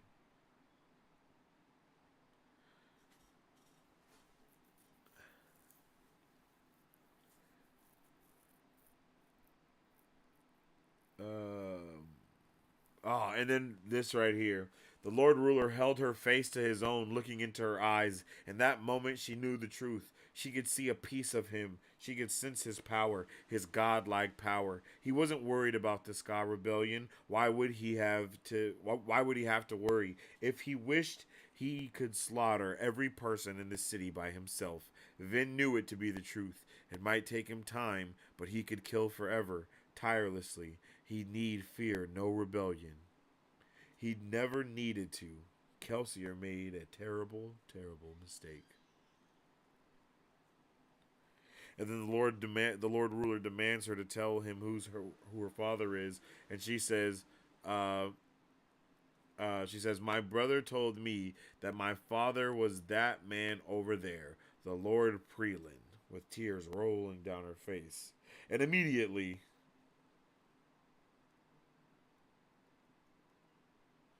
the Lord Ruler starts, this was crazy. This was actually insane. Hold on, let's see. Where was this at? This was like towards the end, right? Yeah. Like maybe around here. In that moment, she knew the truth. She could see a piece of him. She could sense his power. His godlike power. He wasn't worried about the Ska rebellion. Why would he have to worry? If he wished, he could slaughter every person in the city by himself. Vin knew it to be the truth. It might take him time, but he could kill forever, tirelessly. He need fear no rebellion. He'd never needed to. Kelsier had made a terrible, terrible mistake.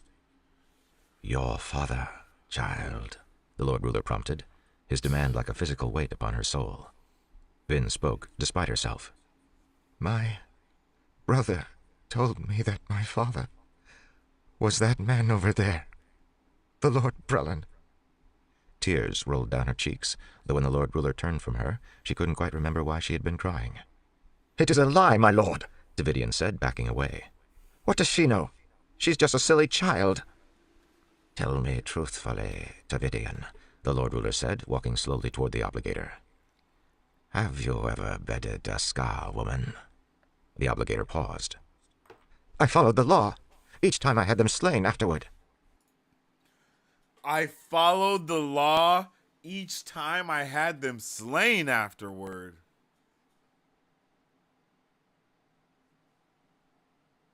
You lie, the Lord Ruler said, as if surprised. You're uncertain. Davidian was visibly shaking. I think I got them all, my lord. There was one I may have been too lax with. I didn't know she was Ska at first. The soldier I sent to kill her was too lenient, and he let her go. But I found her, eventually. Tell me, the Lord Ruler said. Did this woman bear any children? The room fell silent. Yes, my lord, the High Prelate said. The Lord Ruler closed his eyes, sighing. He turned back toward his throne. He is yours, he said to the Inquisitors. Immediately, 6 Inquisitors dashed across the room, howling in joy, pulling obsidian knives from their sheaths beneath their robes. Davidian raised his arms, crying out as the Inquisitors fell on him, exulting in their brutality. Blood flew as they plunged their daggers over and over again into the dying man. The other obligators backed away, looking on in horror. Carr remained behind, smiling as he watched the massacre, as did the Inquisitor who was Vin's captor. One other Inquisitor remained back as well, though Vin didn't know why. Your point is proven, Carr, the Lord Ruler said, sitting wearily on his throne. It seems that I have trusted too much in the obedience of mankind. I did not make a mistake. I have never made a mistake. However, it is time for a change. Gather the High Prelans and bring them here. Rouse them from their beds, if need be. They will witness as I grant the Canton of Inquisition command and authority over the ministry. Carr's smile deepened. The half-breed child will be destroyed. Of course, my lord, Carr said. Though there are some questions I wish to ask her first. She was part of a team of Ska Mistings. If she can help us locate the others... Very well, the Lord Ruler said. That is your duty, after all. Oh my goodness, talk about insanity, talk about I was not prepared, I didn't know what was going on, I was losing my absolute mind during this portion because man, what? This chapter was crazy. Who would have thought that we were going to straight up see the Lord Ruler in all of his intensity like this, right? Like, especially after just seeing him being basically a young dude, you know, just like some young dude, and then he turns out to be Emperor Palpatine. It's like, what the hell? Like, and then all of these, like, all of the politics that were going on here too. Like, what in the world?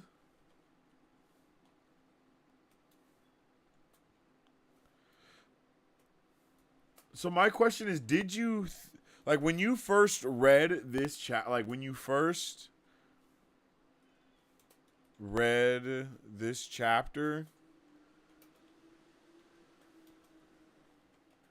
Did the Lord Ruler live up to the hype? I guess that might be a better question for next week, but that's really what my question is, right? Because for me, I was ecstatic. Like when I first read this part, I was like, the Lord Ruler was like, I was like, yo, this is pretty crazy. Like Mans is like, a menace low key. Like, and he's like chilling though. Like he was a lot more menacing than I thought. Like I thought he would have smacked bro himself. Like I thought he himself would have took a cleaver and been like, wow. I thought he would have walked up to him and been like, wow, I can't believe, and kill him. You know what I mean? Like, I can't believe you, bow. Or hit him with a bow, you know what I mean? And kill him the same way he did Kelsey or something like that. But he's like, nah, just let him go in, And that was, that all was just wild, bro. I just was not prepared. This portion definitely highlighted the menacingness, the menosity, the evilness, the villainousness. It really maximized on the negativity, villainosity.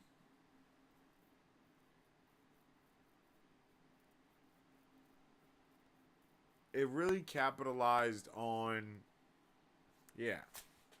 I guess how menacing and villainous the Lord Ruler was, but not just the Lord Ruler, but the entirety of this system, like this governmental system. All the entire political structure is like faulty for sure. And it was just crazy to be able to see these politics go down on the inside too. And then for Vin to have to just sit there and watch her dad, even if she didn't know him like that, that's still her dad. So her last memory of her dad is going to be him getting chopped up by Inquisitors. Like, that's a crazy that's just crazy, bro. She sees her surrogate daddy get, smacked to oblivion, and then she sees her real daddy get chopped to oblivion. And this is the same day, mind you. Like, Kelsier just died, and then she goes here, and then she sees her bio dad get chopped up by Inquisitors. Like, bro, that's why that is a wild life to have. Like, poor thing. All right. Let us see what's going on. The arrows in the chainmail bit is genius. I agree. Super dope. Like, everything she did was so smart, so well thought out, so methodical. It was just insane. Vin is so clever. Imagine if she had been educated. She's this smart with almost no education. Yeah. All street smarts, no book smarts type of vibe, right? And just imagine what she could do with those book smarts on top of the street smarts. Sanderson is the GOAT at making magic systems and exploiting them in incredible ways. Yeah, like, wow. Like, oh shit.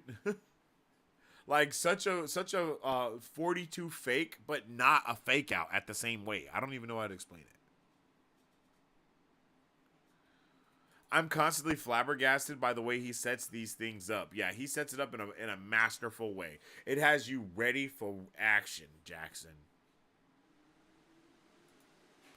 I don't have a high opinion on traditional education. Maybe it's best she avoided it. Good point. I was so confused on how he could be old and young. Yeah, my brain was like, well, I'm not gonna lie, I immediately was like, oh, okay, so it's like the other thing, but it's just showing her past images of himself. I mean, that's why I thought it was Foundation type shit, because I didn't know if he also was talking to every version of himself. That's kind of the vibe that I got from it too, but I think that might not be it. But just think about that, right? If he's I guess we'll get there when we get there. But yeah, that's kind of the vibe that I had, was like, oh, he's using gold or whatever, or he's using these things to burn them, and then he's also talking to his past selves in order to know what he should do next, and then he's probably able to talk to his current self in different timelines and shit too, to know what they're doing and what's going wrong, so he doesn't make those mistakes. You know what I mean? Like, that's where I went to immediately when she saw all versions of him. I'm like, oh, bro is on like, I was like, oh, Lord Ruler is playing 4D chess, and everyone is literally playing checkers. No one knows what's going on. That's immediately what I thought with that. The canton of orthodoxy is the most religious thing I've ever heard of. Yeah, it is pretty religious. That is a super religious name. I thought the 11th metal was going to be the key. I definitely thought her burning... I was like, oh, she's going to burn the 11th metal. It's going to be something completely different. And she's going to use it to whoop his ass. Or it's going to be something. I don't know. I don't know what I thought. Vin is meant to leave confirmed. Every time I get to this scene, it's still so dark. So dark. So haunting. So creepy as well. Same mistake Meth Damon made at the end of Breaking Bad. No one is ever prepared for this section. Yeah, it's just insane. It's such a shock to the system as to what's been going up until this point. It was like, damn, he was a father, but he wasn't a daddy. I don't know, Marisu. Maybe you should get taxed for that. I'm not sure. I don't know. I feel like you might need to get taxed for that one. The corruption of absolute power is wild to see. The degeneration of a regular person with misplaced ideals when they're given godlike power and effective immortality. Yeah, man. I mean, I think he was destined to not be a good dude because of how he got the power, right? I mean, even though we don't see any of that yet, and we'll talk about that. I think it's in the next chapter or the chapter after, you know.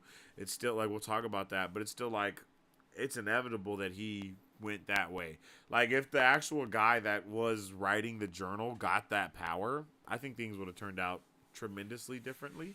But who knows? Like, bro could have died and then been, like, resurrected or something.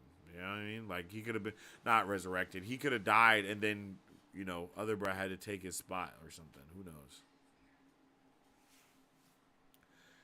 But yeah, yo, 36 was amazing. I really liked it. I hope y'all liked it as well because it was a fantastical chapter. We're about to get into 37, but I do have to go to the bathroom real quick. So we're going to take a real quick break right now. And while we do take this quick break, just please enjoy this little sneak preview of my album, Young, Gifted, and Foolish, that is out now on all platforms. And we'll be right back after this. I'm just trying to go beyond infinity, to infinity and beyond. Blasting off to another galaxy. Does anybody wanna come along? Blasting off to another galaxy, to infinity and beyond. I'm just trying to go beyond infinity. Does anybody wanna come along? I'm just trying to go beyond infinity, to infinity and beyond. Blasting off to another galaxy. My anxieties through the ceiling. Sometimes I'm in my feelings. Just play the cards they're dealing. You can have my heart, don't steal it. My anxiety gets the best of me. What's the recipe? Is it Hennessy and weed? Is it Zanny so I can sleep? Is it leaving what's left? It takes all of me to give my all to you, the way you want me to, but I still try, cause I ain't trying to waste no time when tomorrow can be gone. I'm up all night trying to write a love song to you. Yeah, it's true, you got me trying to do right, cause I do bad on my own. That's why I never knew what really made a house a home, but it's you. Once upon a time is a hard thing to come by. It's a hard thing to come by. Your heart and my mind are a hard thing to combine. They're a hard thing to come by. So I wish upon a star, wish upon that no matter where you are, no matter where you'll find love. No matter where you'll find me. No matter where. get intrusive. It got me smoking just to ease the pain. Get lost in the music and let the beat flow through your veins. I'm young, gifted and foolish, cause I ain't worried about a fucking thing. When you have it, you can lose it, and that shit ain't gon' never change. And that shit ain't gon' never, and that shit ain't gon' never change. And that shit ain't gon' never, and that shit ain't gon' never change. That is right. You can go and get my album right now on whatever platform you own, on whatever platform you want to. Young, Gifted, and Foolish. It is available right now on Apple Music, Spotify, Tidal, all the things that you go to. You can put an exclamation point YGAF in the chat. It's on all the social media platforms too, if I'm not mistaken. So if you want to make you a little, a little video to it or something like that, and then it'll pop up. I'll pin it on the stuff. You can check it out. It's everywhere. So go and check it out. Link should be in the chat right now for you to get your listen on. All right, now. With all that being said, let's keep it going and let's get into our next chapter, chapter 37. I'm so excited. I keep talking like there's a chapter name and there's not. I wish there was. That would be a W video, creating chapter names for Brandon Sanderson book, for Brandon Sanderson's Mistborn. All right, chat, let's get into it. Oh.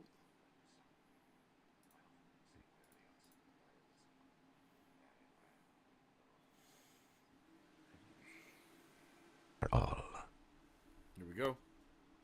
Is there anything more beautiful than the sun? I often watch it rise, for my restless sleep usually awakens me before dawn. Each time I see its calm yellow light peeking above the horizon, I grow a little more determined, a little more hopeful. In a way, it is the thing that has kept me going all this time.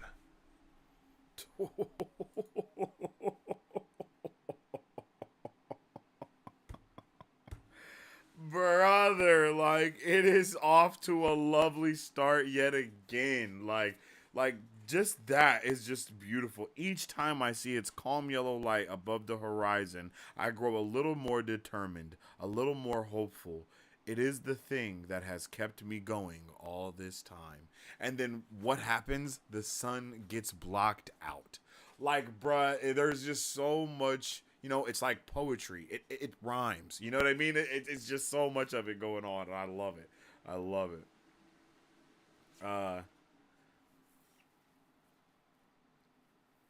So, Doxson, Doxson basically has taken Kelsier's plan, and he has modified the strategy a little bit more. A young man, messenger dude, no.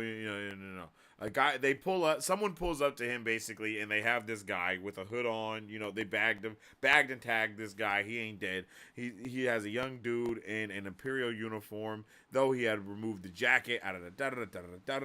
So we find out that it's goddamn Elend, right? Elend has turned himself into the sky, and he is now talking to Doxson. He is now talking to Doxson. Doxson recognizes Ham. Ham recognizes Elend. They all recognize each other, but Elend doesn't recognize them. Elend's like, how do you know who I am? And all this stuff, right? Then when he sees Ham, he's like, yo, you were with the Let, all this stuff. Anyway, he's basically going to them, and he's already playing this political game like a muff. He is playing that political game, even though he really knows virtually nothing about the political game, right? He does not know how to actually play the game, but he is trying. He's trying his damnedest. He's trying his hardest. So, it's definitely it's interesting. I love the way that he kind of turns himself in, for lack of better words. I love that about him, is how he will do that. He will just be like, you know what? Yeah, let's just you know what? I don't know what's going. He's very honest he's a very honest person, and it's awesome. He's a good man, as they all continue to say, and I really appreciate that. And then he's like, hear me out. If you start your rebellion with chaos and bloodshed, you'll lose it. I've studied these things. I know what I'm talking about. When the momentum of your initial conflict runs out, the people will start to look for other things to destroy, and they'll turn on themselves. So you must keep control of your armies. It's like, damn, yo, Elend is that guy. He really pulls through. He really pulls through. And then, of course, he, once he finds out what's going on with Vin, because Doxson is like, Vin, well, Valette went to the palace a few hours ago. She hasn't come back. She's probably in the Lord Ruler's dungeon right now, assuming that she's still alive. And then, my guy Ellen is out of there. You know what I mean? They're out of there. So, So Carr tosses Vin back into the cell, and you know what I mean. Carr tosses Vin back into the cell, and he's seeing the spikes on his head and all these things, and then they talk about the Lord Ruler, they're talking about how they wish the Lord Ruler had left Kelsier for them to kill and all this stuff. The bro was stunting on her. I'm not gonna lie. The Inquisitor was being a straight dick head to Vin, right? And I loved it though, because I knew something was about to happen. I was like, oh, I love when villains talk they shit, and that's what Carr was doing. This Inquisitor was talking his big shit. You know what I mean? So anyway, they're talking. He's rubbing all this stuff in her face, and he's just talking his shit. And then he goes,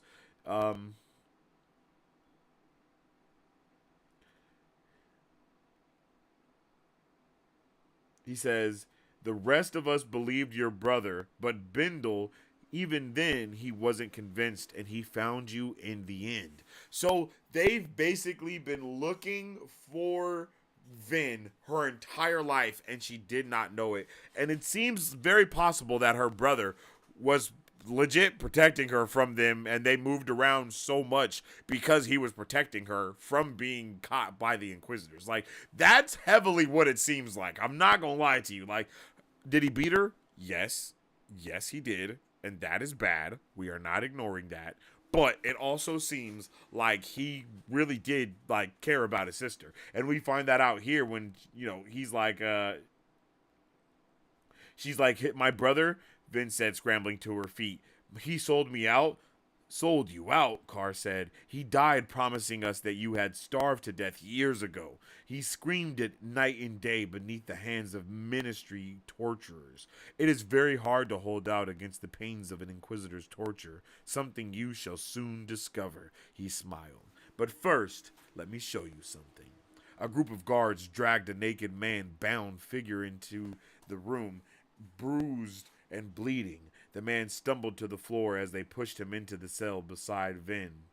Sazed? Vin cried, rushing to the bars. The terraceman lay groggily as the soldiers tied his hands and feet to a small metal ring set into the stone floor. He had been beaten so severely. God damn. He had been beaten so severely that he barely seemed conscious, and he was completely naked. Vin turned away from his nudity, but not before she saw the place between his legs, a simple empty scar where his manhood should have been.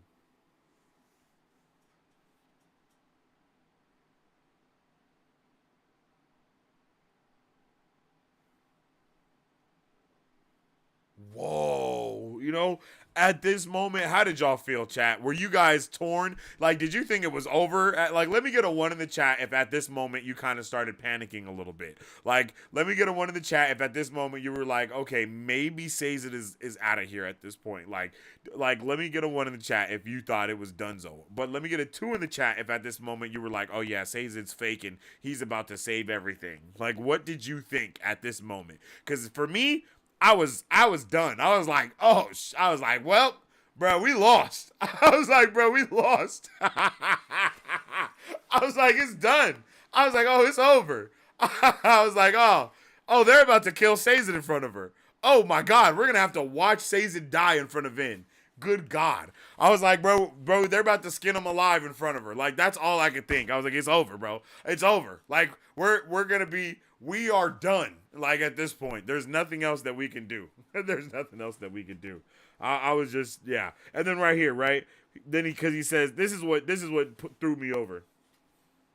She was like, because Carr goes, you may wonder why I spoke to you of your brother. Perhaps you think me a fool for admitting that your brother's mind snapped before he drew out his secret. But you see, I am not so much a fool that I will not admit a mistake. We should have drawn out your brother's torture, made him suffer longer. That was an error indeed. He smiled wickedly, nodding to Sazin. We won't make that mistake again, child. No. This time, we're going to try a different tactic. We're going to let you watch us torture the terraceman. We're going to be very careful, making certain his pain is lasting and quite vibrant. When you tell us what we know, we'll stop. Vin shivered in horror. No, please. Oh, yes.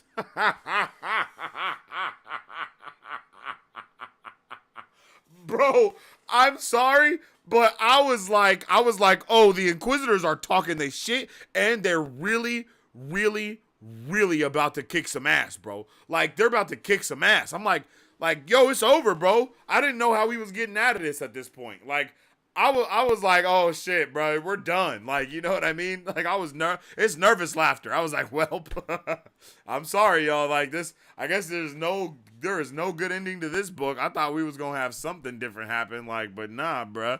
It's about to end with everybody getting tortured and everyone dying or being locked up in prison. Like, that's what I thought we were headed. Like, unequivocally, that's where I thought we were headed. And then, you know, bruh's like, why don't you take some time to think about what we're going to do to him? I'll be back later. And then as they walk out,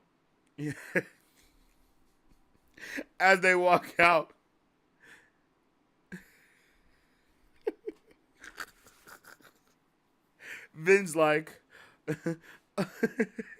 oh, Sazin, Vin said, sinking to her knees beside the bars of her cage. Now, mistress, Sazin said in a surprisingly lucid voice, what did we tell you about running around in your undergarments? Why, if Master Doxson were here, he would scold you for certain. Vin looked up, shocked. Sazin was smiling at her. Sazin, she said quietly, glancing in his direction. The guards had gone. You're awake? Very awake, he said. His calm, strong voice was a stark contrast to his bruised body. My margin was, what the fuck? This is tripping. I was like, what the fuck? This.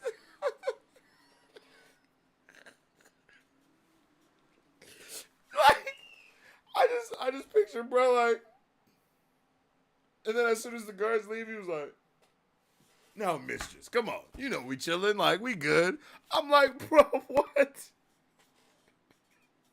bro? You came in here, let them strip you naked and whoop your ass just to say Vin? Yo, he's a ride or die, yo. He is a ROD, bro. Like, Sazin is my guy.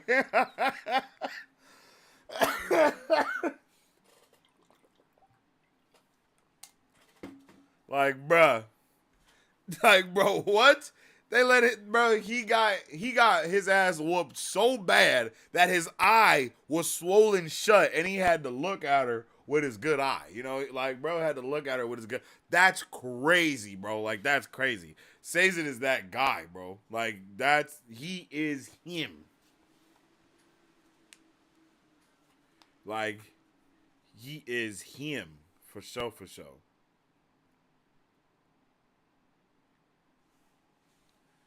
I could not believe it. Like, could not believe the things that were happening before my very eyes. You know what I'm saying? It was one of those. But then after that, right? Of course, Vin's like, I'm sorry, why'd you follow me? And he looks at her out of his good eye, and he's like, I vowed to Master Kelsier that I would see to your safety. The oath of a terraceman is something not given lightly. Of course, giving us a little bit more lore on them terracemen and letting us know how serious they take everything about themselves and life and things.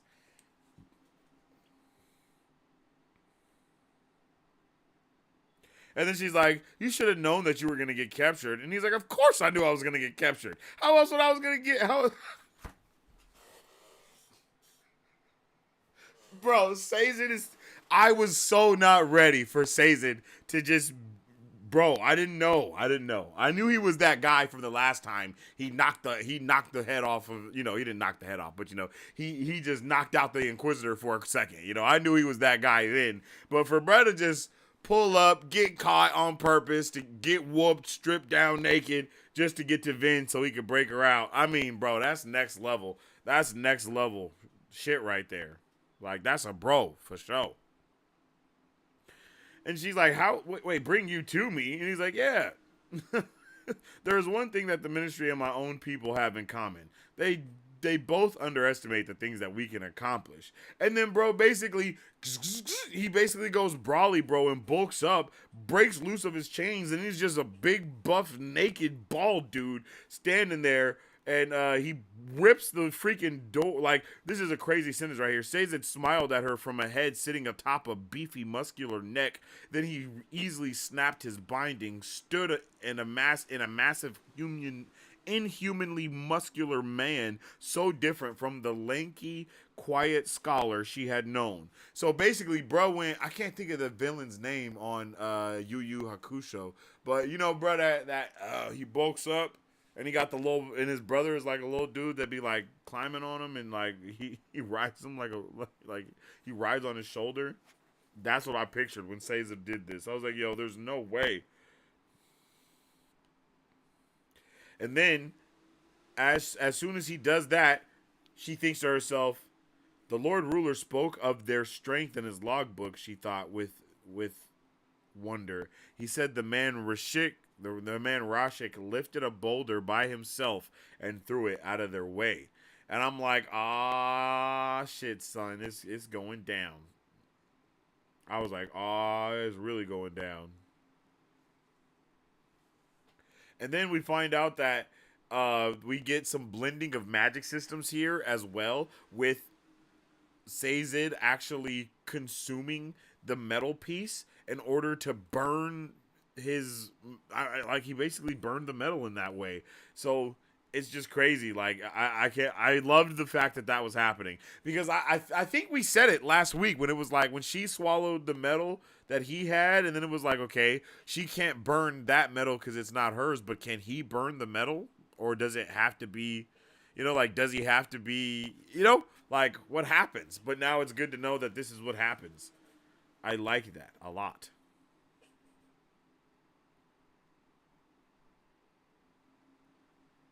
And then he says, like, his strength that he has won't last long. Vin gives him a cloak so he can stop being a big old buff naked bald dude. And then it's time to get it poppin', chat. Go, mistress, he said, waving her forward. Rough quickly, she thought, waving Sazed forward. Nodded, moving to the doorway and peeking out. The larger room outside was empty and had two hallways leading off of it. One going right, one extending into the distance across from her. The wall to her left was lined with wooden trunks, and the center of the room held a large table. Vin shivered as she saw the dried blood and the set of sharp instruments lying in a row on the table's side. This is where we'll both end up if we don't move quickly, she thought, waving Sazed forward. She froze mid-step as a group of soldiers appeared in the far hallway, led by one of the guards from before. Vin cursed quietly. She would have heard them earlier if she'd had din. Vin glanced backward. Sazed was hobbling through the guard chamber. His ferrochemical strength was gone, and the soldiers had obviously beaten him soundly before tossing him into the cell. He could barely walk. Go, mistress, he said, waving her forward. Run! You still have some things to learn about friendship, Vin, Kelsier's voice whispered in her mind. I hope someday you realize what they are. I can't leave him. I won't. Vin dashed toward the soldiers. She swiped a pair of torturing knives from the table, their bright polished steel glistening between her fingers. She jumped atop the table, then leapt off of it toward the oncoming soldiers. She had no allomancy, but she flew true anyway, her months of practice helping despite her lack of medals.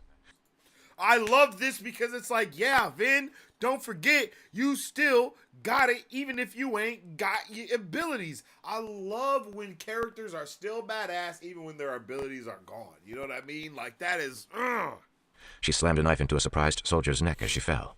She hit the ground harder than she had expected, but managed to scramble away from a second soldier, who cursed and swung at her. The sword clanged against the stone behind her. Vin spun, slashing another soldier across the thighs. He stumbled back in pain.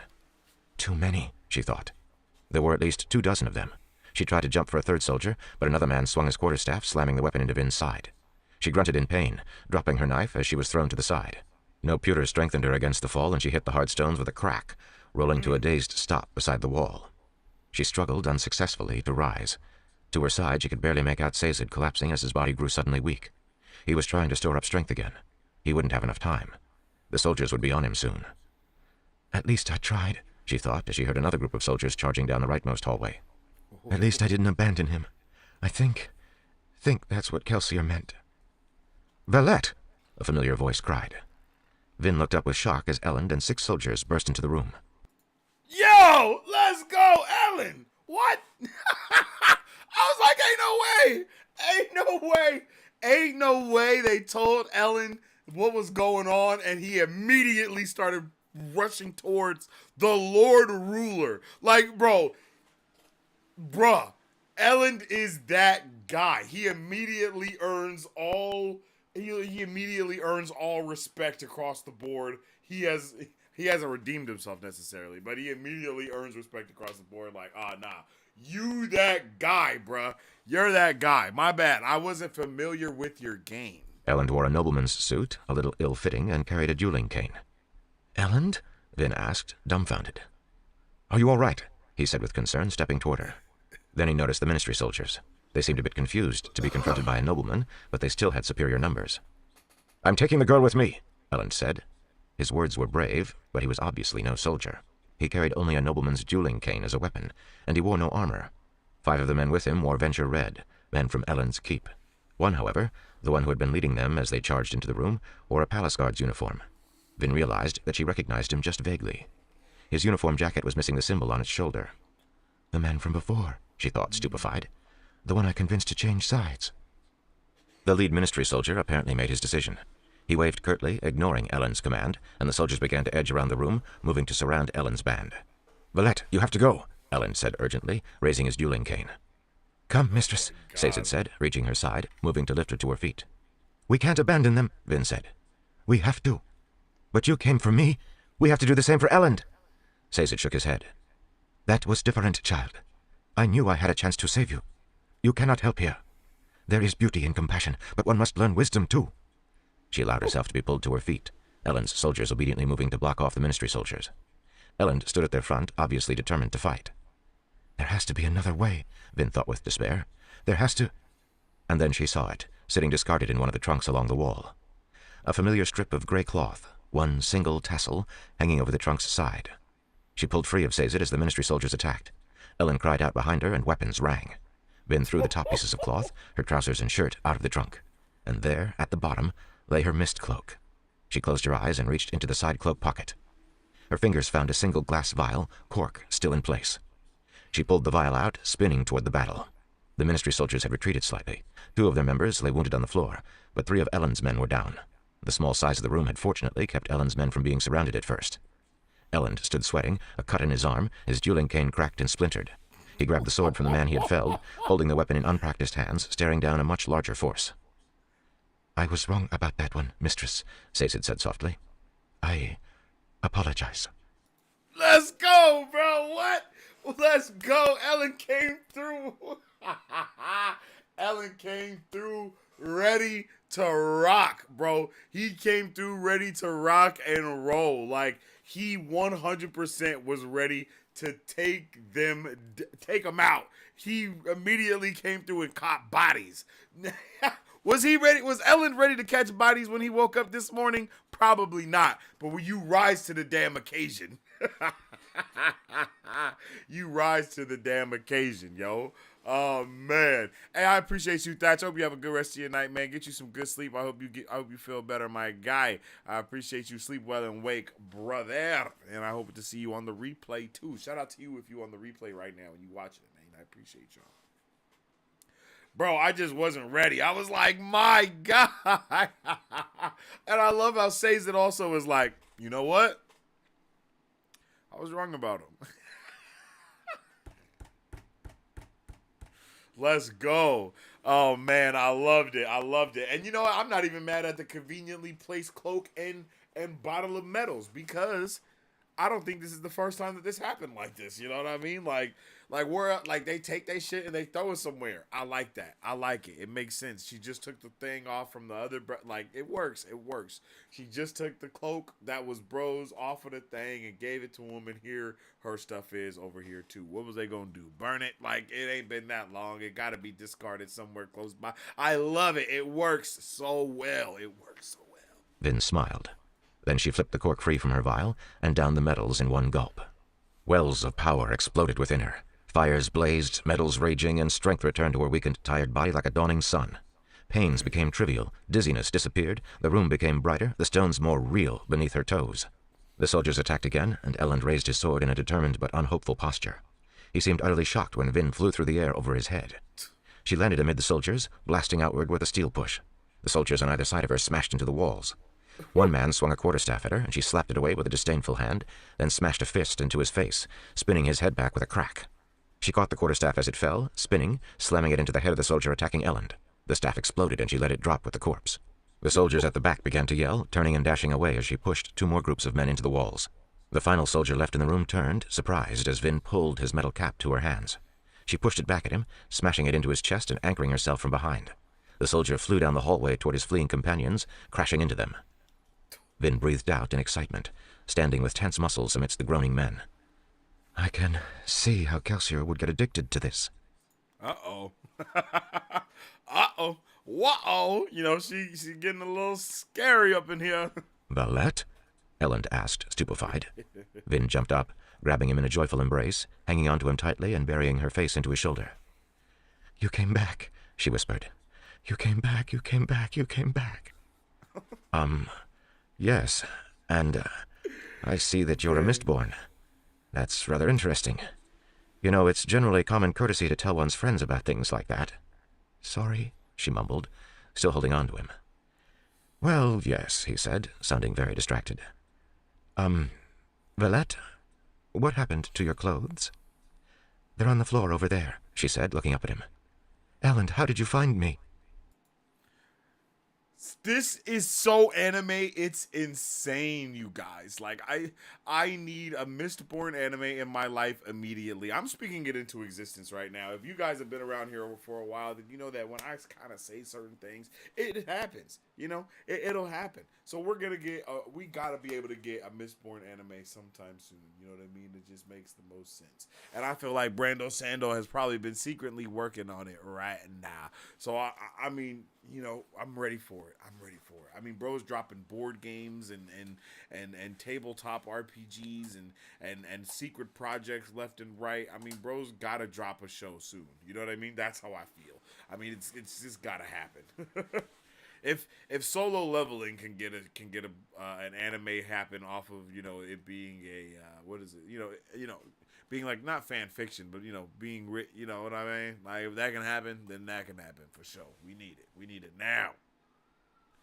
We need it right now, today.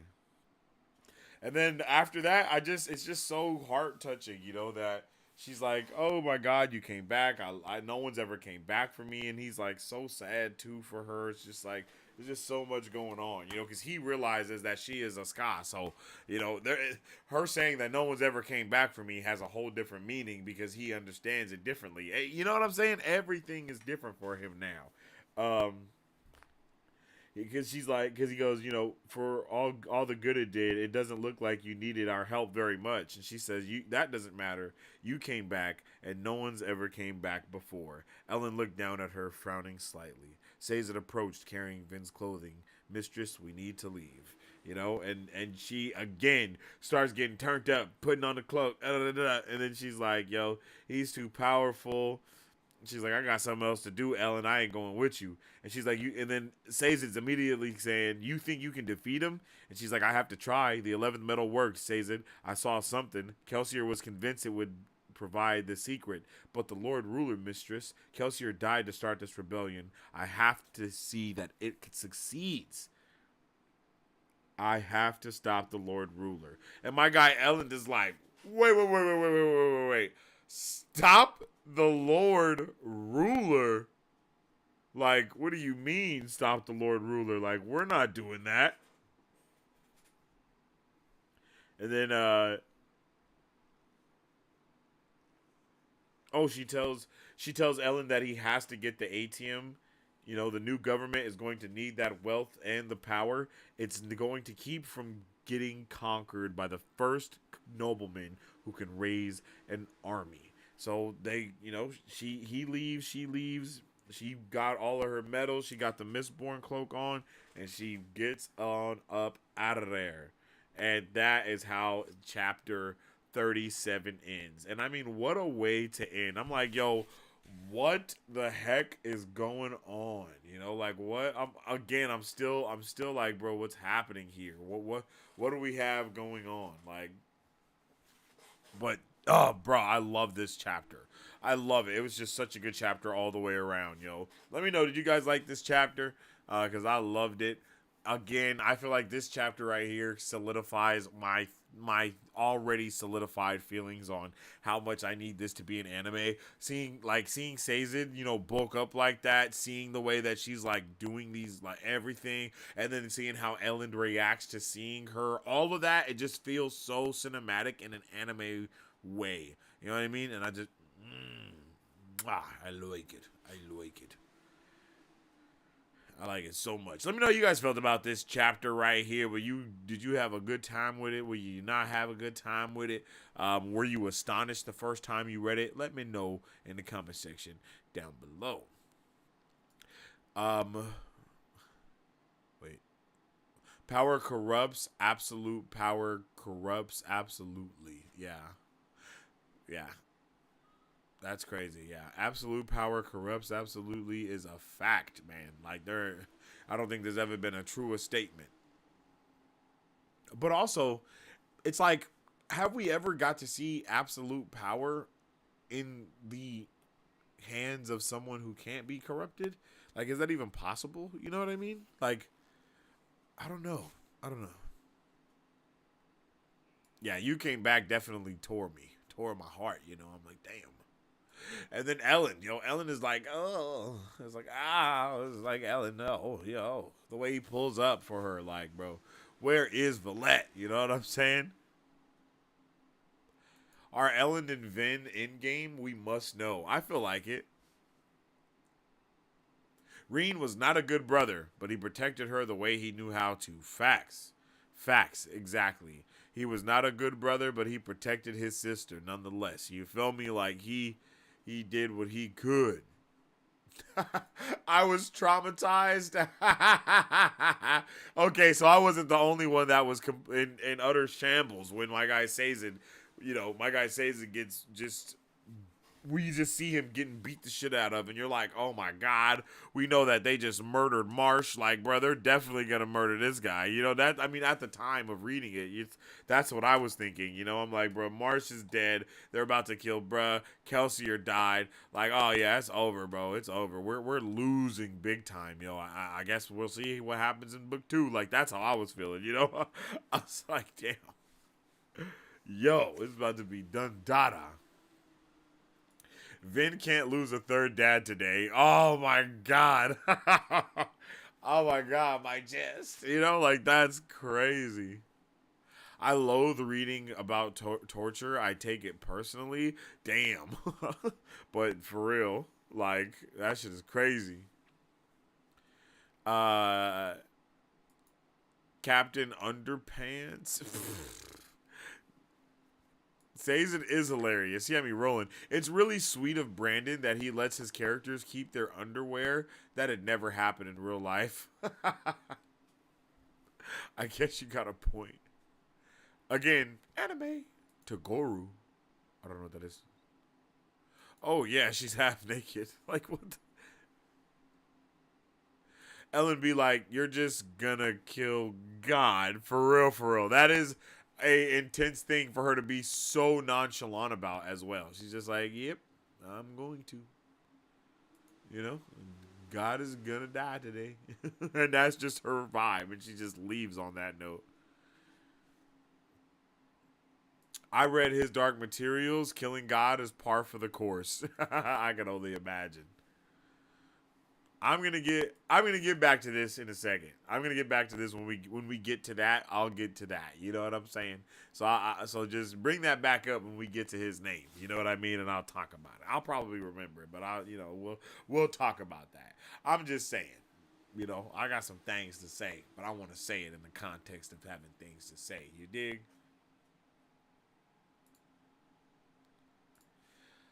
All right, chapter 37 was a banger. Let's get into the last chapter here, and that is chapter 38. Soothing. Oops. Valette, Ellen said quietly. She turned back to him.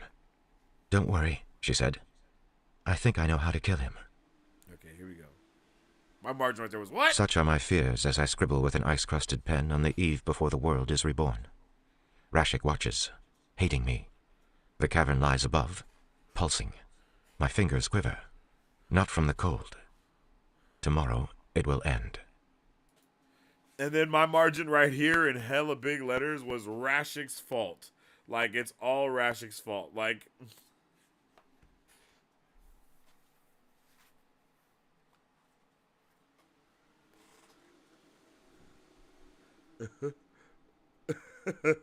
I was like, oh yeah, it's Rashik's fault for sure, for sure.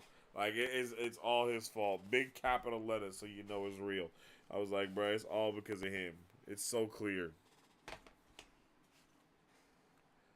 Like, it's so clear. And then we are just with Vin doing her badass shit and being a badass.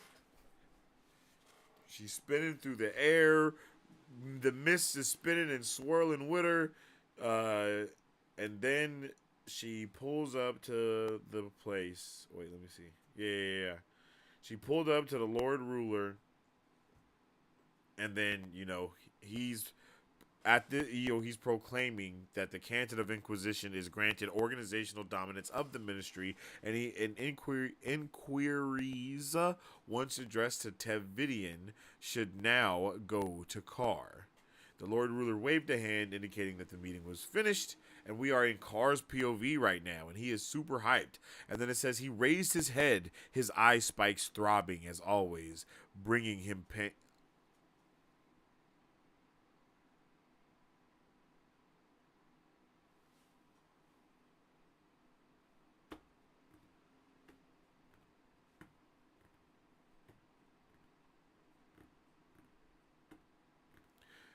My iPad shut down the book because they just don't want to see me winning, They're like, nah, bruh. You're getting close to the end. We got to start messing with you. Okay. Oh, it says he raised his head, eye spikes throbbing as always, bringing him pain. But this evening, it was the pain of joy.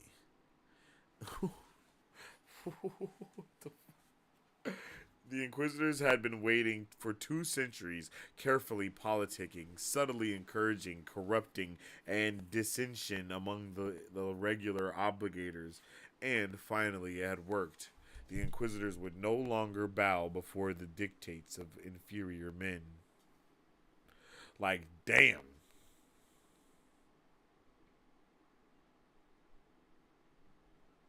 And then we get this awesome stuff right here, right? Just amazing lore drops, amazing world building to let us know what's going on.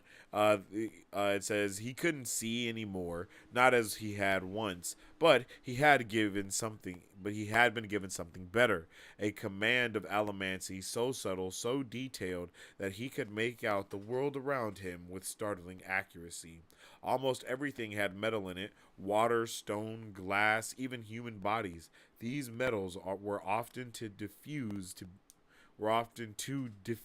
or whatever to be affected by allomancy. Indeed, most allomancers couldn't even sense them. With his Inquisitor eyes, however, Carr could see the iron lines of these things. The blue threads were fine, nearly invisible, but they outlined the world for him. The obligators before him were a shuffling mass of blues, their emotions discomfort, anger, and fear showing in their postures. Discomfort, anger, and fear. So sweet, all three. Carr's smile widened despite his fatigue. Like, what? What is happening here? And then we also find out that basically, Inquisitors, they get drained quickly, bro. Like, because they got holes all in their bodies and they do heal fast, they still got shit that happens to them as well if they exert themselves far too much. And far too much exerted is what they are. You know what I'm saying? Like, it's just way too much.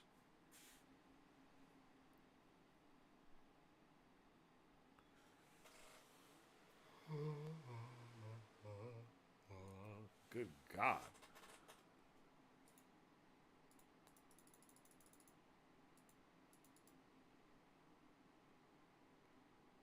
All right. Drawn by her allomancy, swirling around her body. She crouched for just a moment in the mists, as if she were some herald of the night itself. Then she sprang forward, dashing directly toward the Lord Ruler. Vin burned the 11th metal. The Lord Ruler's past self appeared as it had before, forming as if out of mist to stand on the dais beside the throne. Vin ignored the Inquisitor. The creature, fortunately, reacted slowly. She was halfway up the dais steps before it thought to chase her. The Lord Ruler, however, sat quietly, watching her with a barely interested expression. 2 spears through the chest didn't even bother him, Vin thought as she left the last bit of distance up to the top of the dais. He has nothing to fear from my daggers. Which was why she didn't intend to attack him with them. Instead, she raised her weapons and plunged directly toward the past self's heart. Her daggers hit, and passed right through the man as if he weren't there. Vin stumbled forward, skidding directly through the image, nearly slipping off the dais. She spun, slicing at the image again. Again her daggers passed through it harmlessly. It didn't even waver or distort. My gold image, she thought in frustration. I was able to touch that. Why can't I touch this? It obviously didn't work the same way. The shadow stood still, completely oblivious of her attacks. She thought that maybe if she killed the past version of the Lord Ruler, his current form would die as well.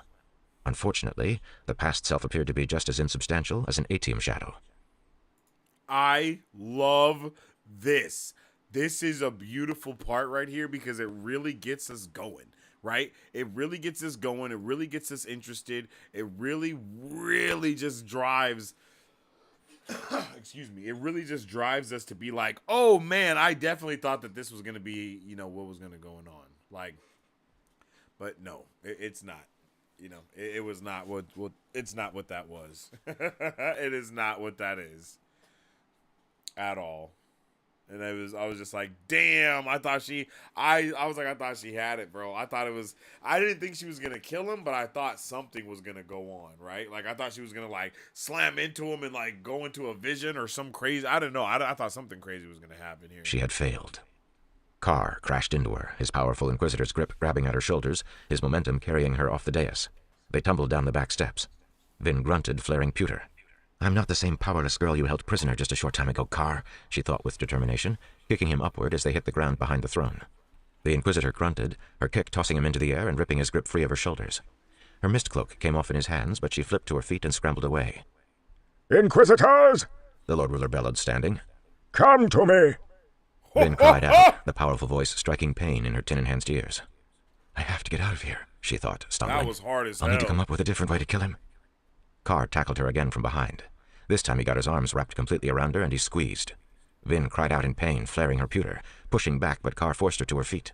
He dexterously wrapped one arm around her throat while pinning her own arms behind her back with his other. She fought angrily, squirming and struggling, but his grip was tight. She tried throwing them both back with a sudden steel push against a door latch, but the anchor was too weak, and Carr barely stumbled. His grip held. The Lord Ruler chuckled as he sat back down on his throne. You'll have little success against Carr, child. He was a soldier many years ago.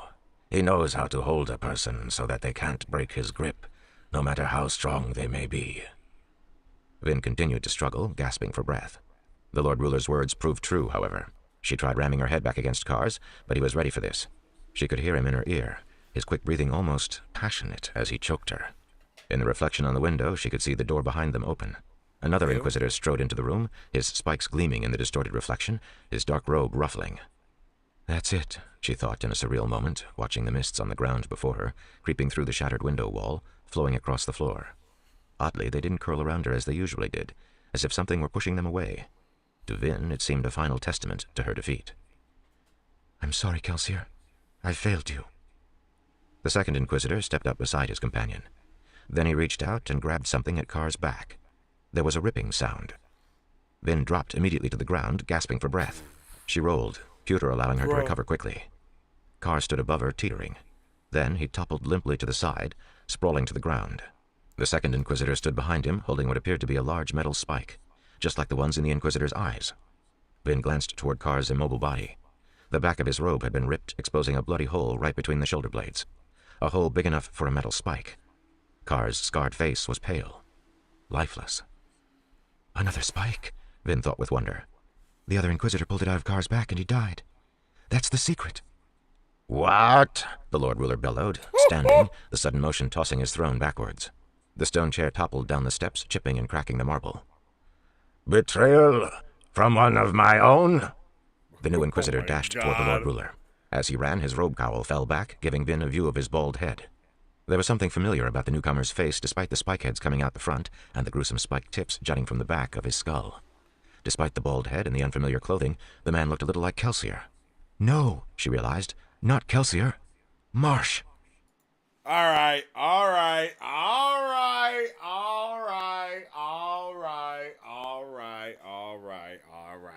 Okay. All right. Here we go.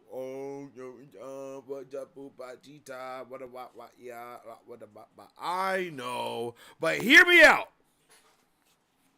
I wasn't wrong, right? I mean, maybe I was wrong about him being like evil, but I was right. He wasn't dead. I was right that he wasn't dead, and that wasn't Marsh. I knew that, right? It's like, nah, bro, that's not Marsh. I think I even said bro's an Inquisitor now. I don't even like he's an Inquisitor. That's not Marsh's body. Something along the lines of that. So boom, I wasn't, you know, and he did come to the rescue here, and he's a fucking Inquisitor now, which is insane. Marsh is an Inquisitor now. Let's go. Big shout outs to Marsh. Like, because, yeah, G, I wasn't prepared for Marsh to be an Inquisitor by any means. Like, in any way, shape, or form I was not prepared. And I was also not prepared for him to really go in. Like, holy shit. Like Marsh is that guy, bro. I can't lie. I gotta give it to him. Like Marsh is that guy, bro. He pulled up and he started going crazy immediately. And that's what I'm talking about. Bro pulled up and said, and dropped that bro to the floor. And then the Lord Ruler was so mad he stood up and knocked his stone throne down the stairs. Like, damn, that shit was crazy. That shit was crazy.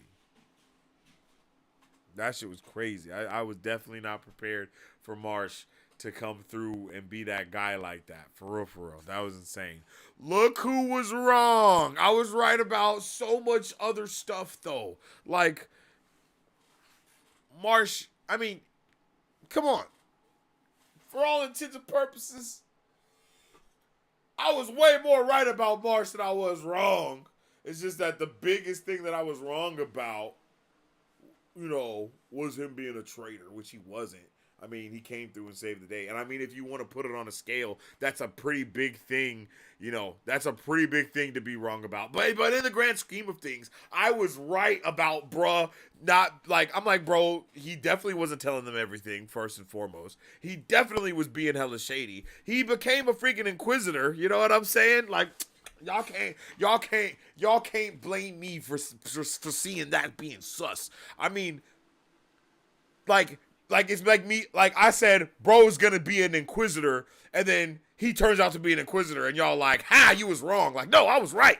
He did turn out to be an Inquisitor. He didn't really die. I said those things, you know what I mean? But I guess he didn't betray anybody. He didn't betray anyone. So I'll take that. Whatever. Thank you to Sarlin. Like they literally called bruh Iron Eyes. Like no one, and they was like, maybe we should stop calling him that because you know that doesn't give him the best, you know, that doesn't give him the best reputation. Nah, G. He's a goddamn Inquisitor. I mean, but he's a good Inquisitor now. So who? Come on now. Like what? But I was incorrect about Marsh being a traitor. All right? There. I was wrong about Marsh being a traitor. But I was right about Marsh not being dead. You remember how you guys treated me last week when he died and then I played the sad music? Like, I really did. Like, and I was like, bro, he's fine. And you guys were like, Sensei, I can't believe you. I can't believe you would do this to Marsh. Yeah, okay. Yeah. Look at you. I can't believe you would do that to Marsh. Yeah. Oh. Well, look who's not dead, chat. Marsh took the dais steps in twos, moving with an Inquisitor's supernatural speed. With a what? With what? And struggled to her feet, shrugging off the effects of her near choking. Her surprise, however, was much more difficult to dismiss. Marsh was alive. Marsh was an Inquisitor. The Inquisitors weren't investigating him because they suspected him. They intended to recruit him. And now he looked like he intended to fight the Lord Ruler. I've got to help. Perhaps he knows the secret to killing the Lord Ruler. He figured out how to kill the Inquisitors after all. Marsh reached the top of the dais. Inquisitors, The Lord Ruler yelled. come to... The Lord Ruler froze, noticing something sitting just outside the door. A small group of steel spikes, just like the one Marsh had pulled from Carr's back, lay piled on the floor. There looked to be about 7 of them. Marsh smiled, the expression looking eerily like one of Kelsier's smirks. Vin reached the bottom of the dais and pushed herself off a coin, throwing herself up toward the top of the platform. The awesome full power of the Lord Ruler's fury hit her halfway up. What? The depression, the anger-fueled asphyxiation of her soul, pushed through her copper, hitting her like a physical force. Shit. She flared copper, gasping slightly, but wasn't completely able to push the Lord Ruler off of her emotions. Marsh stumbled slightly, and the Lord Ruler swung a backhand much like the one that had killed Kelsier. Fortunately, Marsh recovered in time to duck. He spun around the Lord Ruler, reaching up to grab the back of the Emperor's black robe-like suit. Marsh yanked, ripping the cloth open along the back seam. Marsh froze, his spike-eyed expression unreadable. The Lord Ruler spun, slamming his elbow into Marsh's stomach, throwing the Inquisitor across the room. As the Lord Ruler turned, Vin could see what Marsh had seen. Nothing. A normal, if muscular, back. Unlike the Inquisitors, the Lord Ruler didn't have a spike driven through his spine. Oh, Marsh, Vin thought with a sinking depression. It had been a clever idea, far more clever than Vin's foolish attempt with the 11th medal. Such a smart idea coming from him. Like, he figures out the secret to the Inquisitors. He's like, bruh, maybe bruh has a spike on his back. Let's check it out. However, it had proven equally faulty. Marsh finally hit the ground, his head cracking, then slid across the stone until he ran into the far wall. He lay slumped against the massive window, immobile. Marsh, she cried, jumping and pushing herself toward him. However, as she flew, the Lord Ruler raised his hand absently. Vin felt a powerful something crash into her. It felt like a steel push, slamming against the metals inside her stomach. But of course it couldn't have been that. Kelsier had promised that no Allomancer could affect metals that were inside of someone's body. But he had also said that no Allomancer could affect the emotions of a person who was burning copper. Discarded coins shot away from the Lord Ruler, streaking across the floor.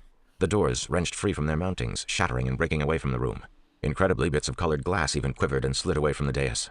And Vin was tossed to the side, the metals in her stomach threatening to rip free from her body. She slammed to the ground, the blow knocking her nearly unconscious. She lay in a daze, addled, confused, able to think of only one thing. Such power. Clicks sounded as the Lord Ruler walked down his dais. He moved quietly, ripping off his torn suitcoat and shirt, leaving himself bare from the waist up save for the jewelry sparkling on his fingers and wrists. Several thin bracelets, she noticed, pierced the skin of his upper arms. Clever, she thought, struggling to her feet. Keeps them from being pushed or pulled. The Lord Ruler shook his head regretfully, his steps clicking up the trails in the cool mist that poured across the floor from the broken window. He looked so strong, his torso erupting with muscles, his face handsome. She could feel the power of his allomancy snapping at her emotions, barely held back by her copper. What do you think, child? The Lord Ruler asked quietly. To defeat me? Am I some common inquisitor? My powers endowed fabrications? Vin flared pewter. She then turned and dashed away, intending to grab Marsh's body and break through the glass at the other side of the room. But then he was there, moving with a speed as if to make the fury of a tornado's winds seem sluggish. Even within a full pewter flare, Vin couldn't outrun him. He almost seemed casual as he reached out, grabbing her shoulder and yanking her backward. He flung her like a doll, tossing her toward one of the room's massive support pillars. Vin quested desperately for an anchor, but he had blown all of the metal out of the room, except... She pulled in one of the Lord Ruler's own bracelets, the ones that didn't pierce his skin. He immediately whipped his arm upward, throwing off her pull, making her spin maladroitly in the air. He slammed her with another of his powerful pushes, blasting her backward. Metals in her stomach wrenched, glass quivered, and her mother's earring ripped free of her ear. She tried to spin and hit feet first, but she crashed into a stone pillar at a terrible speed, and pewter failed her. She heard a sickening snap, and a spear of pain shot up her right leg. She collapsed to the ground. She didn't have the will to look, but the agony from her torso told her that her leg jutted from beneath her body, broken at an awkward angle. The Lord Ruler shook his head. No, Vin realized, he didn't worry about wearing jewelry. Considering his abilities and strength, the man would have to be foolish, as Vin had been, to try and use the Lord Ruler's jewelry as an anchor. Oh my God. Like, what's happening? We're turning up. It's going down. The Lord Ruler is thinking just as fast as she's reacting, even faster. Like, bro is mad fast. He's like, bro. Damn, bro. Like, holy frijoles. Like, I can't believe it. I can't believe it. Like, what? Like, that's just It only let him wild. control her jumps. He stepped forward, feet clicking against broken glass. You think this is the first time someone has tried to kill me, child? I've survived burnings and beheadings. I've been stabbed and sliced, crushed and dismembered. I was even flayed once, near the beginning. He turned toward Marsh, shaking his head. Strangely, Vin's earlier impression of the Lord Ruler returned. He looked tired, exhausted even. Not his body, it was still muscular. It was just his air. She tried to climb to her feet, using the stone pillar for stability. I am God, he said. So different from the humble man in the logbook. God cannot be killed, he said. God cannot be overthrown. Your rebellion. You think I haven't seen its like before? You think I haven't destroyed entire armies on my own? What will it take before you people stop questioning? How many centuries must I prove myself before you idiot Scar see the truth? How many of you must I kill? Vin cried as she twisted her leg the wrong way. She flared pewter, but tears came to her eyes anyway. Monologue. She was running out of metals. Her pewter would be gone soon, and there was no way she would be able to remain conscious without it. She slumped against the pillar, the Lord Ruler's allomancy pressing against her. The pain in her leg throbbed. He's just too strong, she thought with despair. He's right. He is God. What were we thinking? How dare you? The Lord Ruler asked, picking up Marsh's limp body with a bejeweled hand. Marsh groaned slightly, trying to lift his head. How dare you? The Lord Ruler demanded again. After what I gave you, I made you superior to regular men. I made you dominant. Vin's head snapped up. Through the haze of pain and hopelessness, something triggered a memory inside of her. He keeps saying that his people should be dominant.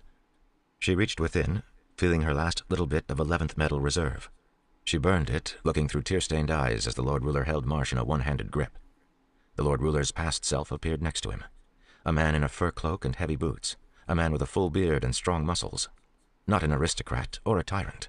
Not a hero or even a warrior. A man dressed for life in the cold mountains. A herdsman. Or perhaps a pack-man.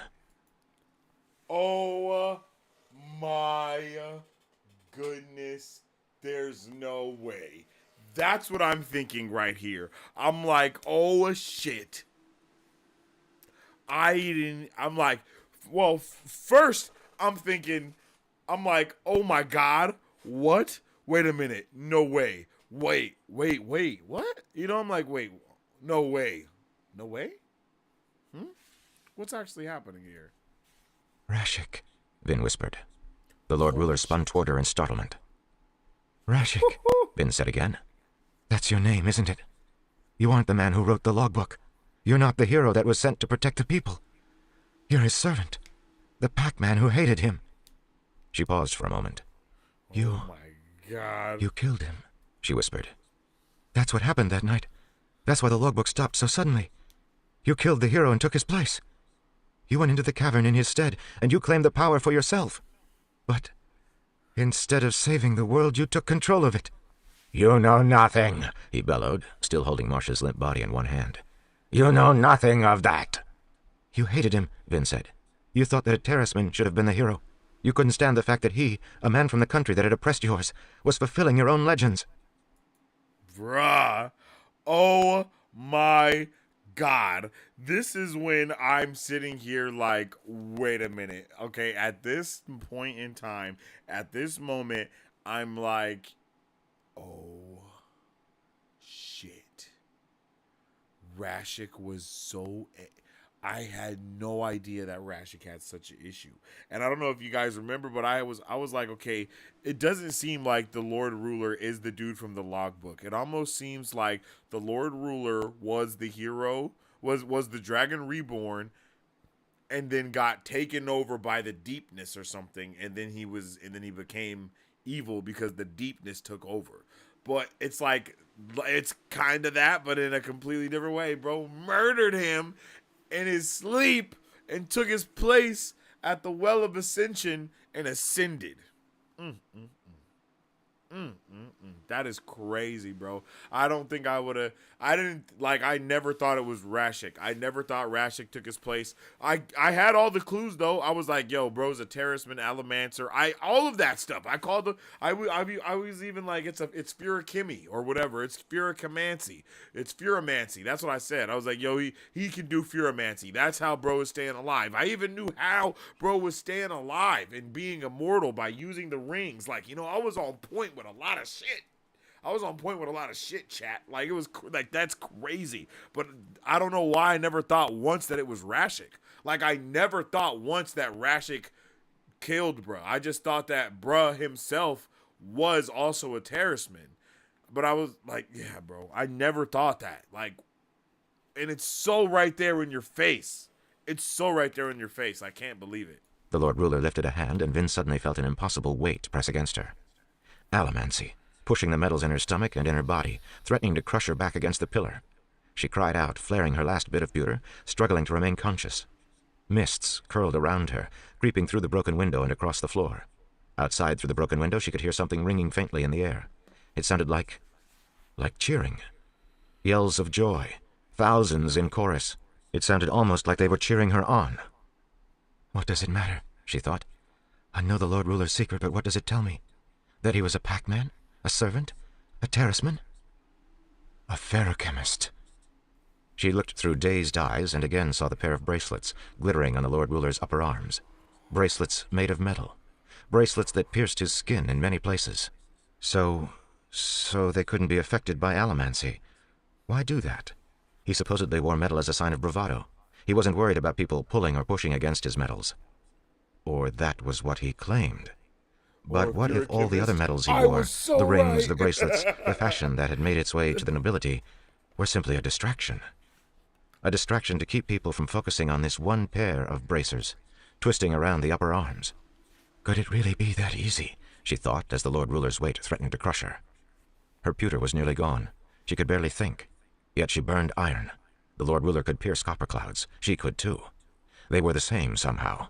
If he could affect metals inside of a person's body, then she could as well. She flared the iron. Blue lines appeared, pointing to the Lord Ruler's rings and bracelets. All of them but the ones on his upper arms, piercing his skin. Vin stoked her iron, concentrating, pushing it as hard as she could. She kept her pewter flared, struggling to keep from being crushed, and she knew somehow that she was no longer breathing. The force pushing against her was too strong. She couldn't get her chest to go up and down. Mist spun around her, dancing because of her Alamancy. She was dying. She knew it. She could barely even feel the pain anymore. She was being crushed, suffocated. She drew upon the mists. 2 new lines appeared. She screamed, pulling with the strength she had never known before.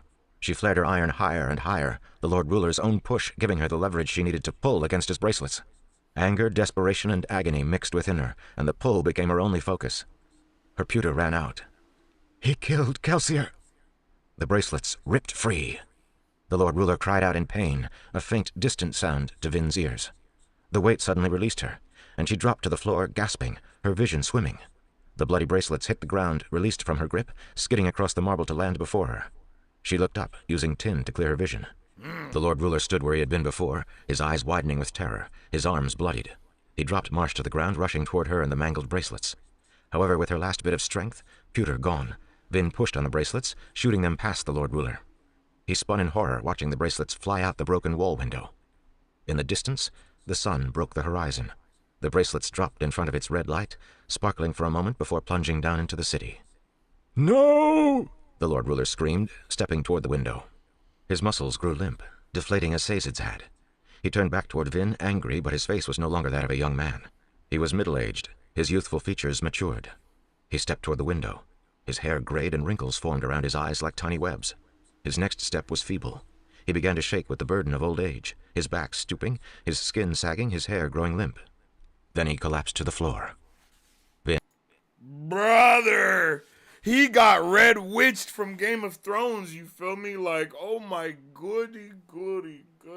Hey, yo, actually, the red witch from Game of Thrones is, like, oddly similar to what's going on here. But, yo. Who would have thought, man?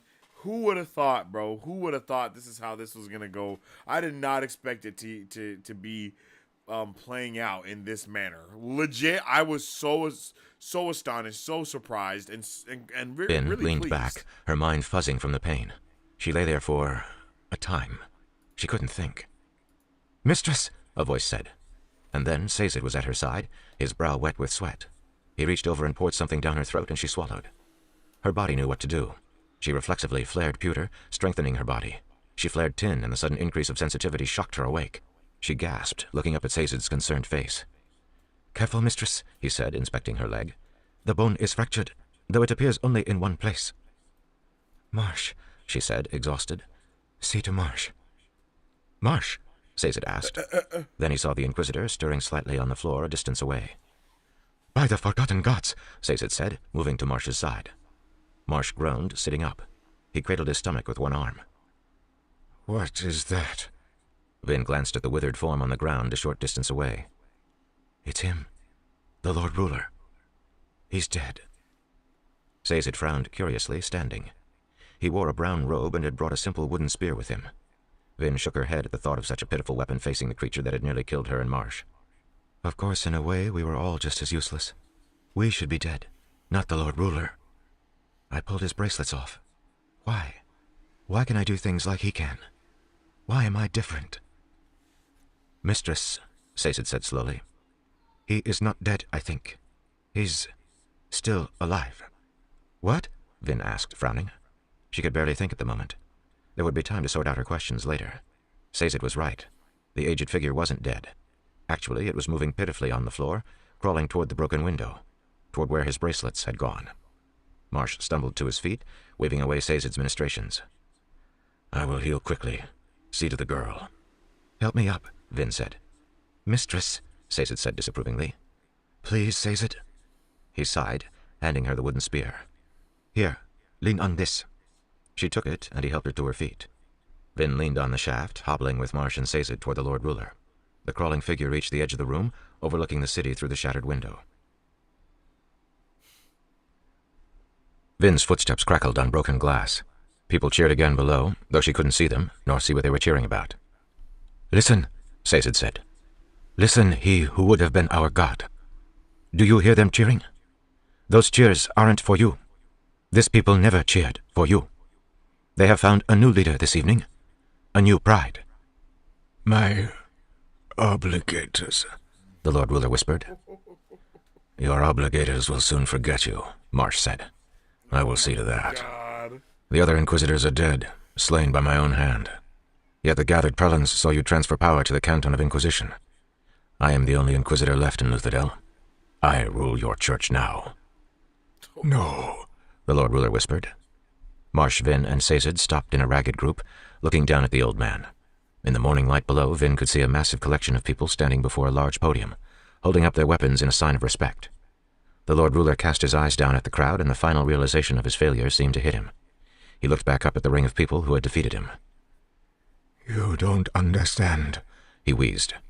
You don't know what I did for mankind. I was your god, even if you couldn't see it. By killing me, you have doomed yourselves. Vin glanced at Marsh and Sazed. Slowly, each of them nodded. The Lord Ruler had been coughing, and he seemed to be aging even further. Vin leaned on Sazed, her teeth gritted against the pain of her broken leg. I bring you a message from a friend of ours, she said quietly. He wanted you to know that he's not dead. He can't be killed. He is hope. Then she raised the spear and rammed it directly into the Lord Ruler's heart.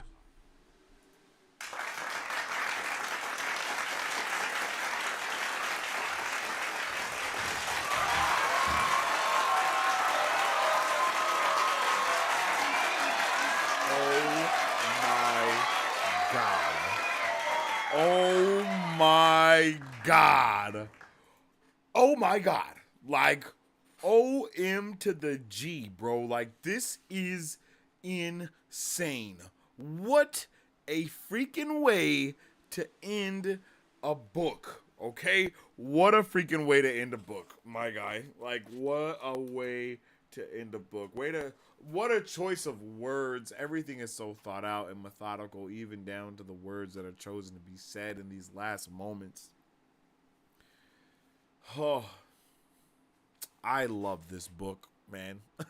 I love this book. This book was so much fun. This chapter was insane. The realization was crazy. I mean, again, finding out that bro really is a Furicalamus and, a Furimancer. God damn it. It was crazy to see him like, it was crazy to see him just deflate the same way that Sazed did. And then, to see all these different things, like, that have been occurring throughout the book, like, all culminate into one thing, and that one thing be the destruction of the Lord Ruler. Like, the way that it was all, it's just beautiful, bro. It's a beautiful narrative, the way that shit all comes together at the end. It's like, God damn, like, that was fire. Like, that was beautiful. I love it. I love it. I love it so much. It's actually insane how much I love it. And the fact that, Sazed pulls back up again with the wooden... He pulls up with a weapon, but it's a wooden weapon. So he's like, bruh. He like, you know what I mean? Like, bruh. You know what I mean? Like, he pulls up like, bro, I'm not coming with no metal. He ain't about to start whooping me up with some weapon that I pull up with. Nah, G, I'm about to pull up with this wooden weapon and a cloak. I'm pulling up in a robe with a wooden staff. Or a wooden spear, I guess. And that's awesome. I love it. I love it. It's so good. And then the way that it all just works, the realization, the brains over bronze, that has also been a heavy narrative within this book as well. It's not all about how strong you are. That's something that they've been basically hinting at, basically throwing in our faces since the beginning of the book, since Vin learned. I mean, Vin's entire character is about brains over bronze. Like, that's her whole point of a character, having to use her mind to protect her from all of these things that are around her, always trying to attack her, and it's just amazing to see that, how those quick wits are able to manifest themselves in so many different ways within this book. We get to see her quick thinking just really save her in so many different ways, like whether she's in a ball or whether she's in the field of action or whether she's in this boss fight, right? She's able to think quickly on her feet and adapt to the situation and then move forward with whatever is going to happen. And that is just fantastic. It's amazing the way that Vin just continuously brings she brings it to the table. Like, she does the damn thing. She just goes to the Lord Ruler and pulls up on him and then kills him. Like, she actually does the thing, that she set out to do. The same way that Kelsey would just be like, all right, well, let's get it going. I'll be back, y'all. And then he just dips off and goes and does whatever the thing is that needs to be done. Like, that is insane, the way that she kind of follows in his footsteps in that manner. And then we're able to see what that looks like and how that kind of basically, you know, how that not replicates, but how that the word is slipping my mind, but how those ramifications basically ripple. There we go. How what she does ripples immediately throughout everywhere. And I love how I think yeah, you just said it, Sharice, right? She's like pulling up on the Lord Ruler. She's like, you hear that? They ain't cheering for you. You know what I mean? Like, they're cheering for your downfall, my guy. They're literally cheering that your destruction is at your door. You know, that's what they're happy about. They're not happy about you winning. They're not happy about you. They're not here to show their support for you. They're here to show that they are united in your downfall. Fuck, boy. And I loved every ounce of it. Like, I love every ounce of it. Like, it's just beautiful. What a chapter, yo. What a chapter. What a way to end it. I hope you guys like this. Let me know your thoughts, theories, and opinions about this chapter in the chat down below. Okay.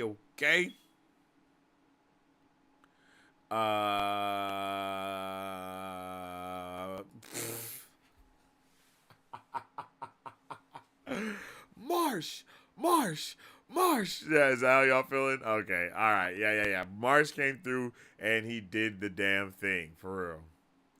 I really thought she was onto something this time. Facts, me and you both. Where was that? Where was that?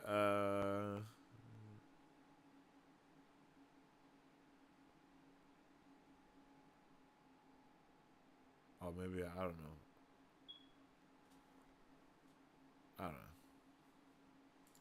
11th metal rolls off the tongue in a pleasant way, like fifth element or quintessence. Ooh, quintessence. Oh, that is really nice. Quintessence. Oh my god. Quintessence. Oh shit. That's something amazing. That is a really good word. One more time. Quintessence. Why does that? Whoa, that's amazing. That feels amazing. Everybody right now say the word. Everybody right now, everyone in chat, say it out loud. Say quintessence. Like feel the way that it, feel the way that rolls off of the, like, bro. Like, that's hilarious. The biggest shout out to Marsh. Yes, facts. Big shout out to my guy Marsh. I agree. Big shout out to Marsh. They called him Iron Eyes, and it was all foreshadowing. They jinxed him. Facts. You were wrong about betrayal. Yes. Okay. All right. I was wrong about the betrayal. From a certain point of view. No, I'm just playing. Yeah, I was wrong. We couldn't tell you. We need to be more subtle. I'm glad we have this practice before we continue Wheel of Time. Oh, okay. I hear you.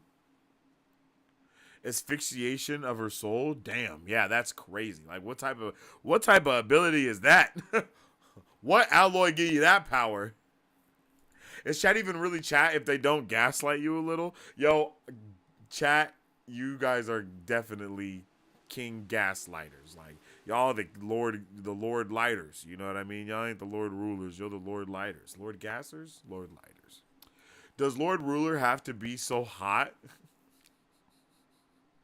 That's a good, I guess. I mean, like, that's a good question. Bro was like, he's a handsome man, muscular as hell, ripped his shirt off, and his muscles glistened in the sunlight. It was like, damn, son.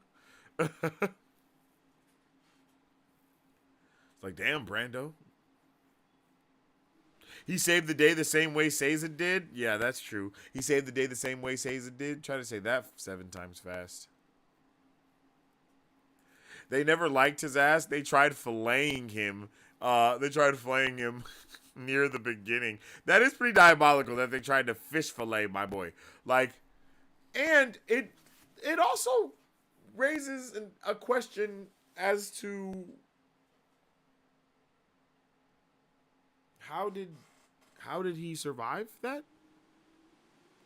Like, is he gonna come back alive again? Because if he's been filleted before, I doubt that they just kept the rings in his body, you know, and kept his rings on him while they were fish filleting his ass, right? Like, if he's been burned alive, I doubt that they kept the metal on him. He's been beheaded, you know, like, it just seems like if he's really been killed before and all these things, there's no way that in all of those times they never, ever, not once, never, ever took the metal off of him. So I'm like, ooh, he gonna come back. And then it also, the wording at the end that is used specifically is she pierces his heart. That's all it says. Like, yo, I'm sorry, Vin, but if bro's had his head chopped off, if he's been burned alive, if these things have happened to him, if he's been filleted, if he's been fish filleted, I'm going to tell you like this, chat. No body, no death. No, I'm just playing. But for real, like, bro, we better make sure bro is dead. We better chop bro's body up into, like, I'm sorry, we got to go the immortal vampire route with it, you know?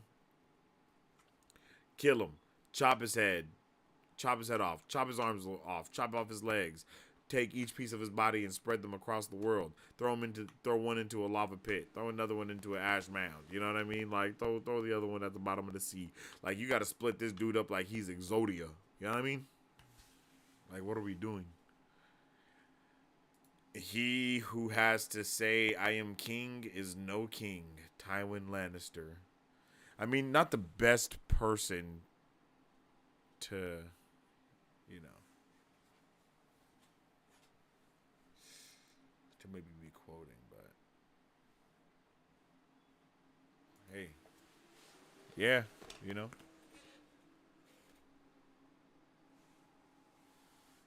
Like, he was not a good dude. Wow, what happened? I don't know what happened. Since they changed the smoke alarm battery, I know I need to change it. That shit started going off today. I gotta change it. Hey, you're right. I think it's the one right outside my door, because I didn't think it was that one at first, but I think it's the one that's like right outside of my office door. So that definitely gotta get changed. Oh shit. Oh, damn. All right. And now, let's finish it off with the epilogue, baby. Oddly, on occasion, I sense a peacefulness within. You would think that after all I have seen, after all I have suffered, my soul would be a twisted jumble of stress, confusion, and melancholy. Often, it's just that. But then, there is the peace. I feel it sometimes, as I do now, staring out over the frozen cliffs and glass mountains in the still of morning, watching a sunrise that is so majestic that I know that none shall ever be its match. If there are prophecies, if there is a hero of ages, then my mind whispers that there must be something directing my path. Something is watching. Something cares. These peaceful whispers tell me a truth I wish very much to believe. If I fail, another shall come to finish my work. And on one hand, it could feel like that's foreshadowing for Vin. But on the other hand, it could be like, yo, is that what happened with Rashik? Did Rashik really not smack bro? And did something happen? And you know, the hero of ages, the writer of the logbook, the author, if you will, I think that's what I'll call him, you know, the author, did we really think like the author was, did the author really get murdered by him, or did the author not, you know, actually was he not able to secure the bag and bro had to step in order to save the world?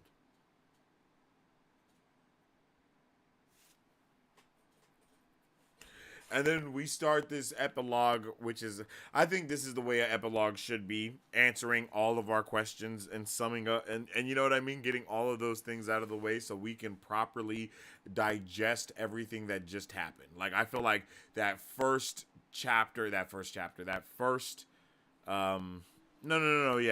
finale is perfect. It's like a perfect ending for real. Like it gives you all the stuff that you need, and then this epilogue, it just ties up all the loose. It ties up most of the loose ends and answers most of the questions that we have. You know. And that starts with Sazed telling Marsh that it's most likely that the Lord Ruler was both a Furochemist and an Allomancer. Check on the theory list, which I think is a crazy.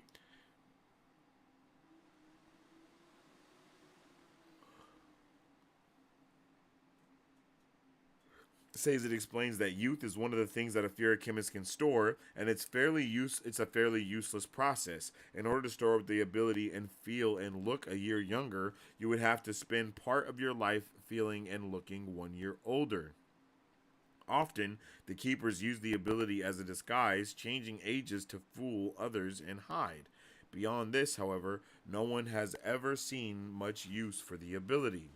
But if the Furochemist was also an Allomancer, he might be able to burn his own metal storages, releasing the energy within them tenfold. Mistress Vin tried to burn some of my metals earlier, but couldn't access the power. However, if you were able to make up the furochemical storages yourself and then burn them for the extra power, and then, and then it gets dumbed down because Sazed is like, bro, what? And he's like, Allomancy draws its power from metals. Furochemy draws its powers from the person's body. So the Lord Ruler combined those two abilities and used one of the attributes only available to Furochemy, that of changing his age, but fueled it with Allomancy instead. By burning a furochemical storage that he himself had made, he effectively made a new allomantic metal for himself, one that made him younger when he burned it. If my guess is correct, he would have gained a limitless supply of youth, since he was driving most of his power from the metal itself rather than his own body.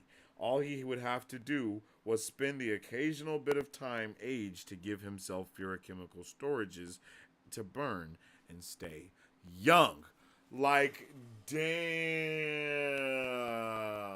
That's crazy, yo. That's honestly wild. Like, so much information at one time, and it all makes... Shit.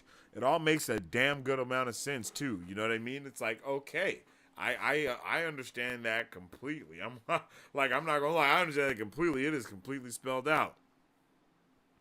Bro made himself an allomantic metal to burn furochemically. Like, whoa. Like, whoa.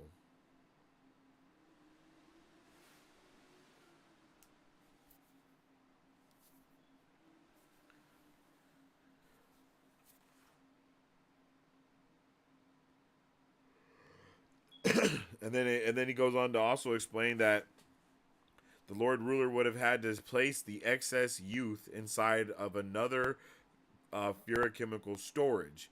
Allomancy is quite spectacular. Its powers generally comes in bursts of flames. The Lord Ruler wouldn't have wanted all that youth at once, so he'd have to store it inside of a piece of metal which he could slowly drain, keeping himself young.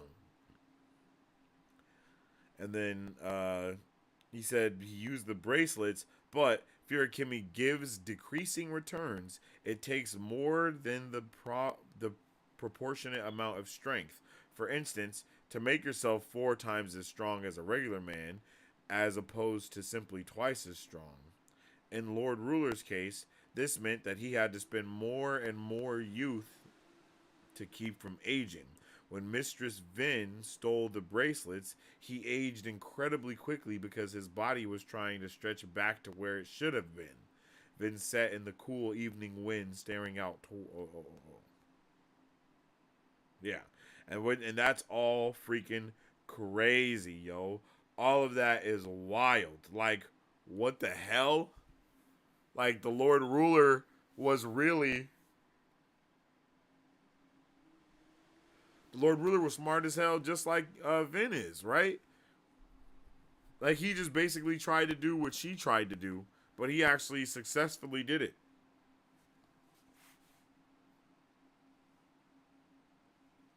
And then I love here, it was just like, so the Lord Ruler just used a trick to be immortal? Like, he was just lucky? Anyone who's both a Furochemist and an Allomancer could have done what he did? Like, wow. Is that it? Just super easily? And then he says, it appears that way. Perhaps that's why he feared the Keepers so much. He hunted and killed Furochemist because he knew the skill was hereditary, and the result could very well have been a child who could challenge him. It's like, oh my goodness. So the dude started a breeding program to make sure that no more Terracemen were going to be born. Sidebar, I'm pretty sure I said that too. I'm just saying, I'm pretty sure damn near every single thing that came out was something that I guessed, except the betrayal. And really, what is betrayal in the face of destruction? And then he's like, yo, he needed to make absolutely sure that the Terracemen weren't allowed to mix with the regular populace, lest they pass on latent furochemical abilities. Which is insane, but it also seems like the Inquisitors are Furochemists, you know, because they have the metal inside of their heads and all these things, and it gives them different powers and stuff. It's you know, metal eyes, you know, iron eyes, metal mind. It's very close, yo. It seems very similar. They seem very similar. Iron eyes, metal mind. It's super close.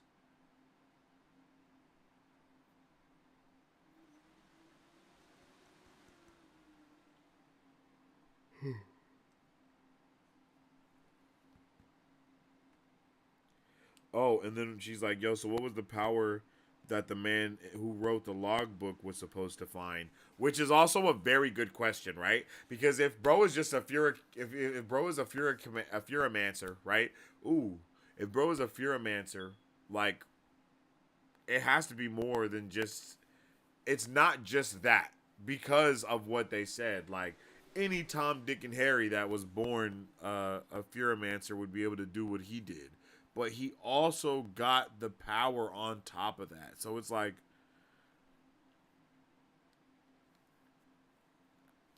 it's almost like the Avatar going like Super Saiyan type of vibe. Like getting access to Saiyan abilities. Like, oh, bro just turned up everything to a 10. And I like that.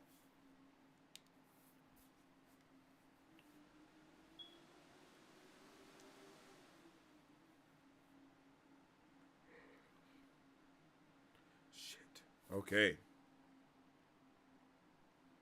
And then Vin says that the Lord Ruler was so powerful that that she could feel his allomancy, and he was able to push on the metals inside her body. Perhaps he could enhance his Furochemy by burning the storages, but how did he get so strong at allomancy? And then this is where we find out that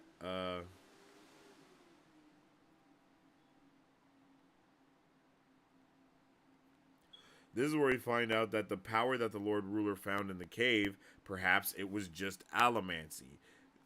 Because there is no record of any allomancers before the Ascension.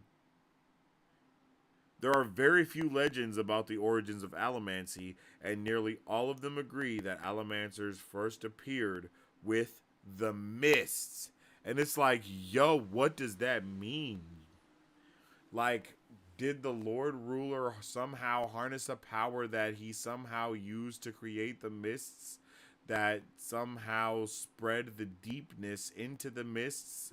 And in order to rid the mists, he had to utilize the deepness and feed it into the mists, and therefore the allomancers to disperse the energy correctly. Like, is it something wild like that? That's kind of the vibe I'm getting right now, but I don't know.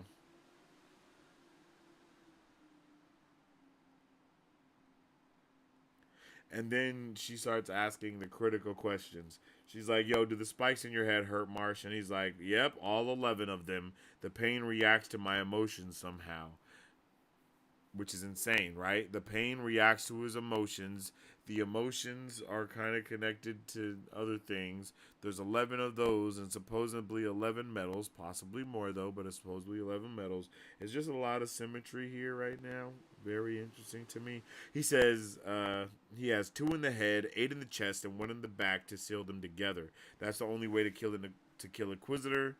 You have to separate the top spikes from the bottom. Kel did it through a beheading, but it's easier to just pull out the middle spike.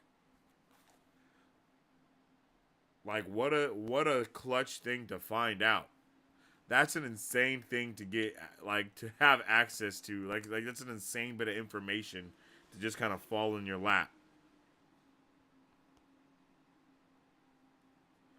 Oh, and then he's like, yo, it's, you know, like has been asked, who was the corpse at the soothing station, and then he was like, yo, there were several corpses because the process to create an Inquisitor is messy.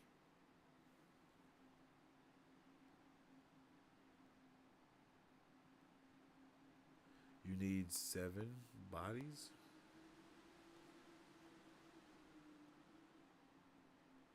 And bro said corpses. What?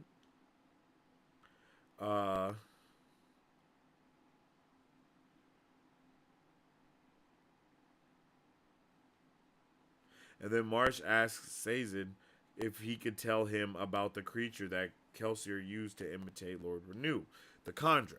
And then Sazed says, I fear even the keepers know little of them. They are related to mist wraiths, perhaps even the same creatures, just older.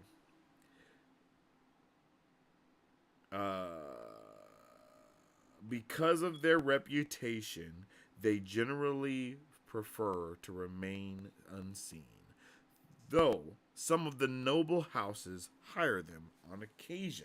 And this is all crazy. Like, this is all crazy. This is all crazy. And then we also find out that the Mist Wraith basically ate Kelsier's body. Because that's the only way that it's the only way for Kandra to impersonate someone, because they have to devour that person's flesh and absorb their bones, because Kandra, like Mist Wraiths, have no skeletons. Ugh. Yuck.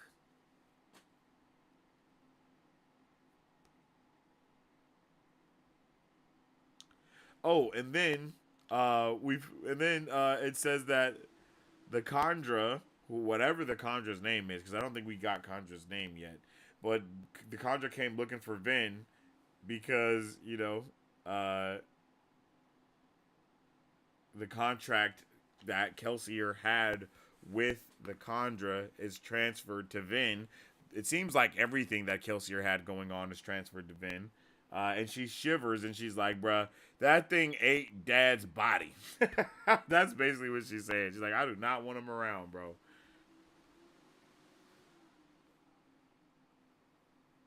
And then we find out that Elend has become king, and he's trying to, run the ministry in his own way. Oh my God, that's a fire name. Hold on, I just had an amazing brain blast for an amazing name.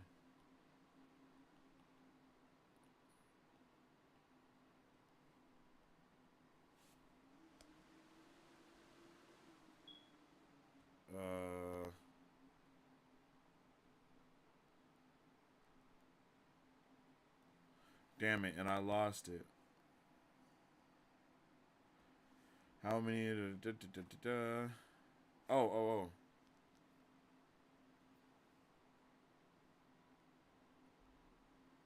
There we go. That's going in the book, chat. Ministry of Negotiations. Oh my God, I love that name. Yes, sir. That is a beautiful name. I'm putting that straight into my book. My bad. I had to get that out of my brain because I immediately was like, wait a minute. Hold up. That's amazing. I love the way that sounds. Okay. Yeah, because I was reading the new king wants me to represent the ministry in his negotiations, and I was like, wait, Ministry of Negotiations is a hard ass name. I need that. Oh yeah, oh yeah, oh yeah. That's about to be fire. Sorry. All right, let's get back to it.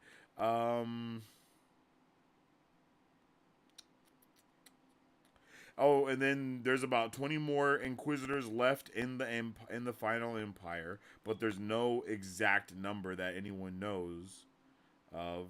And then Vin thinks of something very particular, and she's like, "You don't know what I do for mankind. I was your god, even if you couldn't see it. By killing me, you have doomed yourselves." The Lord Ruler's final words at the time, she thought he'd been referring to the final empire as the thing he did for mankind. However, she wasn't so certain anymore. There had been fear in his eyes when he'd spoken those words, not pride. What was the deepness? The thing that the hero was supposed to defeat. My iPad closed out yet again. Oh, it's about to die. That's why.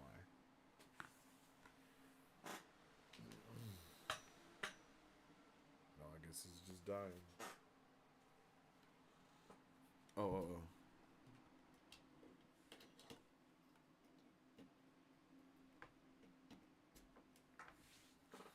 Don't die. We're almost done. We're right here. We're right here at the finish line. Come on, baby.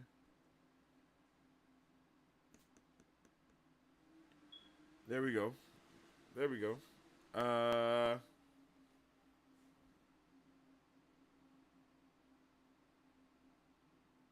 Oh, the legends agree that had the deepness not been stopped, the very world would have been destroyed.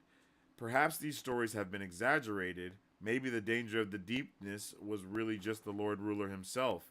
Perhaps the hero's fight was simply one of conscience. He had to choose to dominate the world or to let it be free. But that didn't sound right to Vin. There was more. She remembered that fear in the Lord Ruler's eyes, the terror. He said do, not did. What I do for mankind. That implies that he was still doing it, whatever it was. You have doomed yourselves. She shivered in the evening air.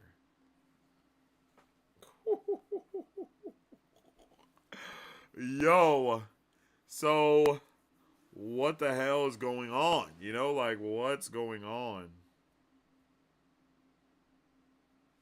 Like, did the deepness have to be like was the ska being sacrificed the way that they were part of the deepness, like trying to keep the deepness held back, or what?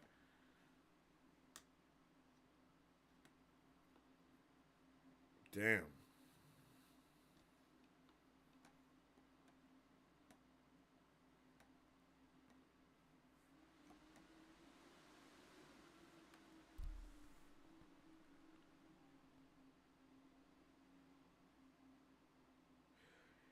And then she pulls up on Ellen.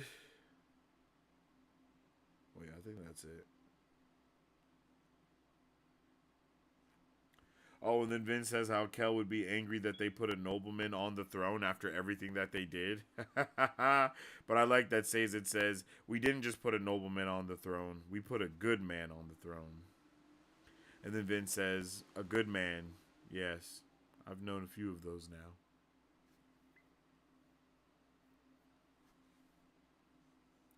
Tear.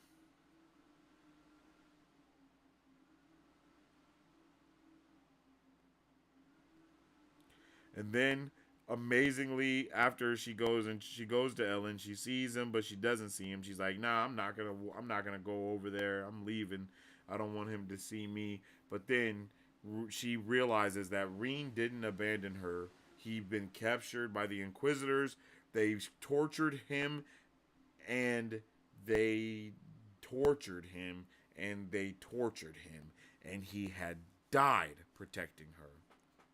Reen didn't betray her. He always promised that he would, but in the end, he didn't. And then she hears Reen's voice for the first time, giving her some good, some good information, and that's go back. And then she goes back to Ellen, and they just hold each other in each other's arms and just love each other. And then the book ends.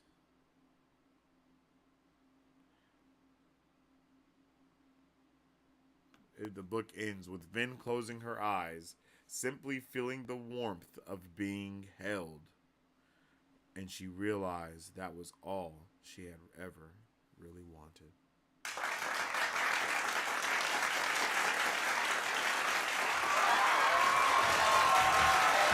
Oh my goodness, this book was a masterpiece. I mean, it was beautiful, it was amazing, it was heartfelt, it was touching. It was all of the things at the same time, and I loved it. I had no idea what we were going to be in for. I had no idea what lengths we were going to be going to within this book, but god damn did we go to the lengths. God damn did we go the extra mile. And god damn did it all end up paying off. Like, I can truthfully say I enjoyed this book so freaking much. And it's been an amazing ride. It's just been one hell of a ride. And I cannot wait for what is next. Like, I don't know what's next for real.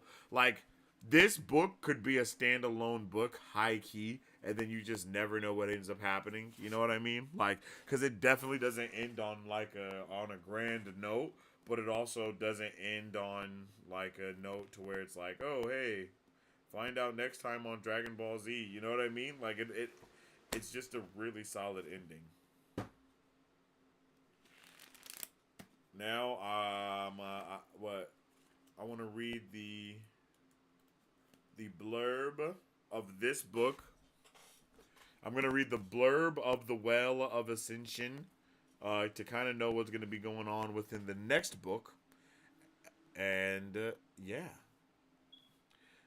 Evil has been defeated, and the war has just begun. They did the impossible, ending the 1,000-year reign of the godlike Lord Ruler. Now Vin, the former street urchin turned powerful Mistborn, and Ellen Venture, the idealistic young nobleman who loves her, must build a healthy new society in the ashes of an empire. As tensions grow in the wake of the uprising, an ancient legend seems to offer a glimmer of hope. But even if it really exists, no one knows where to find the Well of Ascension, or what manner of power it bestows. It may be just that killing the Lord Ruler was the easy part. Surviving the aftermath of his fall is going to be the real challenge. Whoa. Whoa. And this looks significantly beefier than the first book. Wait. There we go.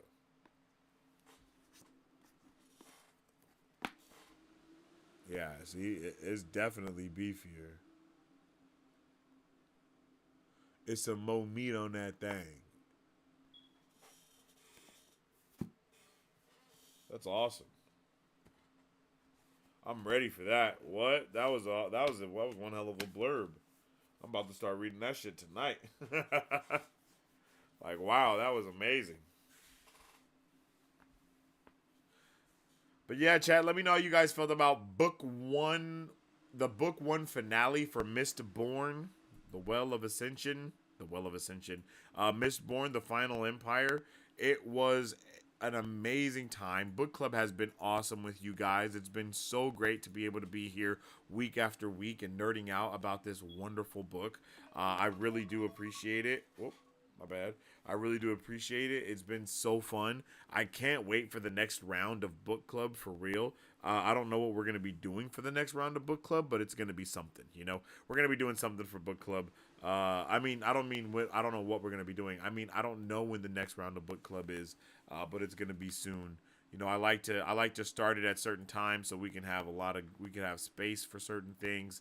So next week we will be doing the full end of the book review, and that will be our final episode in this season of Reading Wednesday or Reading Mistborn or book club, if you will.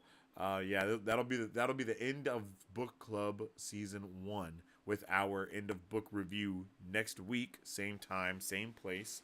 We'll talk about the entirety of the book. I'll give my overall thoughts of the entirety of the book as well, and then we can kind of just talk about it, nerd out about it. We'll check out the entirety of the all the journal entries that we have from the log book. We'll check all of them out together. We can even dive into the Alamancy quick reference chart and check out the glossary and go like thing by thing or whatever you want to do and kind of check stuff out there. And we can do whatever else you want to check out and see and all that good chatting and whatnot. So let me know what you guys want to do. Let me know what book, if you guys want to jump straight into Mistborn Book 2. I kind of want to finish this. You know what I mean? I kind of just want to get through Mistborn. So we'll probably start Book 2 soon. That'll probably be our next book for book club is Book 2. And then Book 3 after that. Just kind of bust out the Mistborn Trilogy so we can kind of get into it. And then we'll be able to... And then I think probably about time... I think by the time we finish that, we should be able to finish like one more book. And then we should be able to dive into Wheel of Time, Book 3. And then we'll kind of just teeter back and forth from Brando to Robert to whoever else. You know what? We might finish... Maybe after Book 3 of Wheel of Time, we'll do another book. And then we'll get into Book 4 after that one. You know what I mean? Just to spread it out a little bit. Actually, I think I like the way that sounds a lot.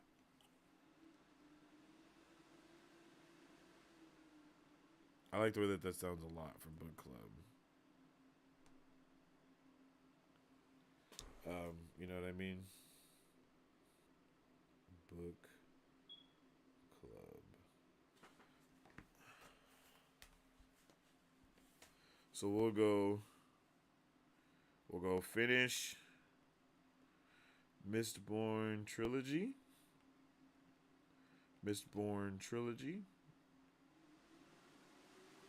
And then we'll do Wheel of Time, Book 3.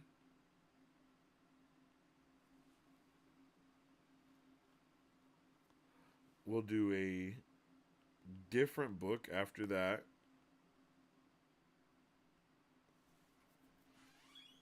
And then jump back in to Wheel of Time, Book 4.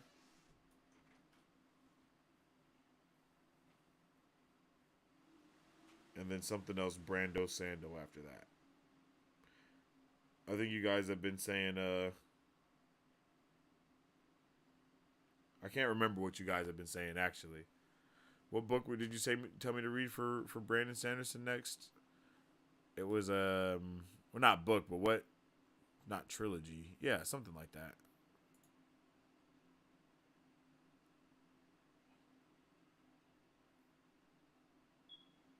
I can't remember what it was.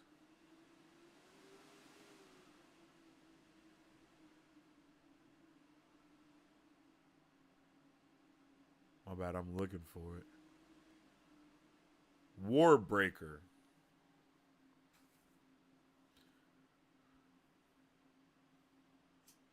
I think that's what you guys said. But then you guys also said to go in publication order. So I don't know what that will be next.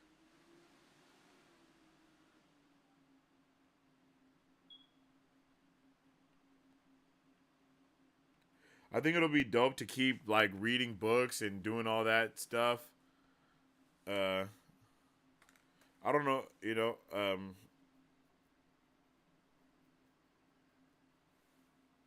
don't even know what I said just now.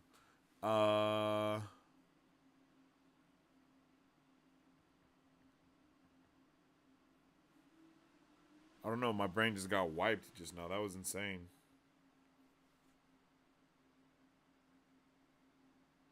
Oh, I'll have to check the publication order for what the Brando Sando book came next. We got Warbreaker going on and all that good stuff. So I think we got a good little bit for what can come next in book club, and we'll also talk about that more in next week's episode or something like that. So we'll see what's going down. I'm excited. I'll look at it. Hopefully, some of you mods can possibly help us out too. And you guys can make sure you join the Discord as well. Discord is definitely about to be up and crack-a-lacking and pipping and popping and plopping and all that good stuff. Oh, whoa, wait, Discord. There we go. Definitely join if you haven't joined already. We'll be yapping about stuff up in there coming in soon.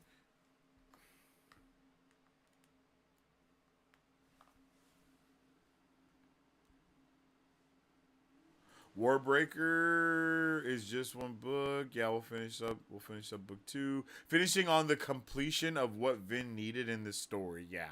Crazy. Yeah, it was super sweet ending. Also an insane cliffhanger from, everything that's going on. Like insane cliffhanger, but also an amazing book end. And it's like, whoa, what's happening here?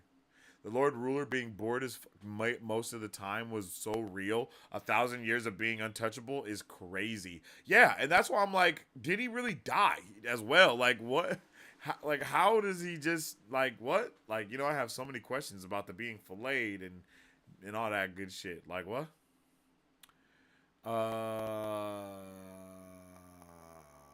Publication order is also good. I don't remember the order the books were released though. Hey, I feel that. I personally prefer the Cosmere chronological order. Okay.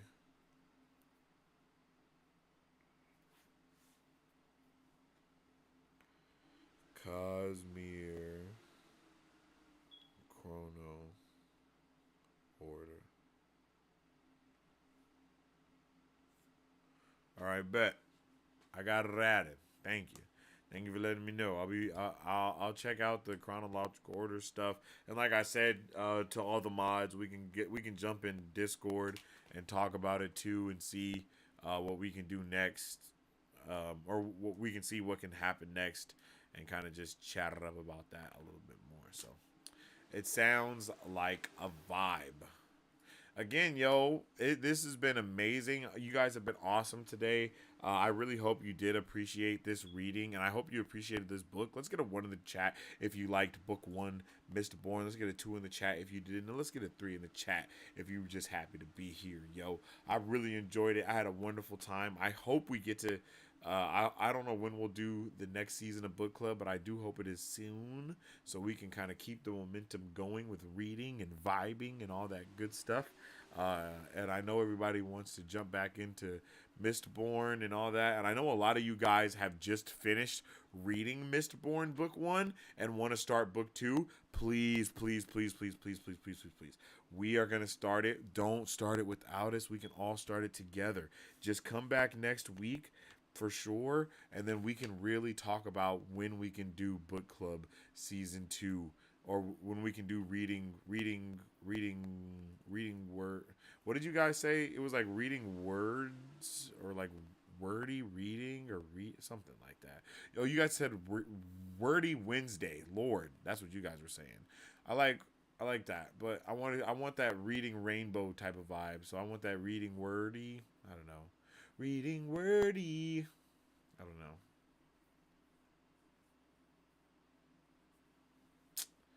Nope. Reading book club. That's kind of stupid. We'll see. We'll see.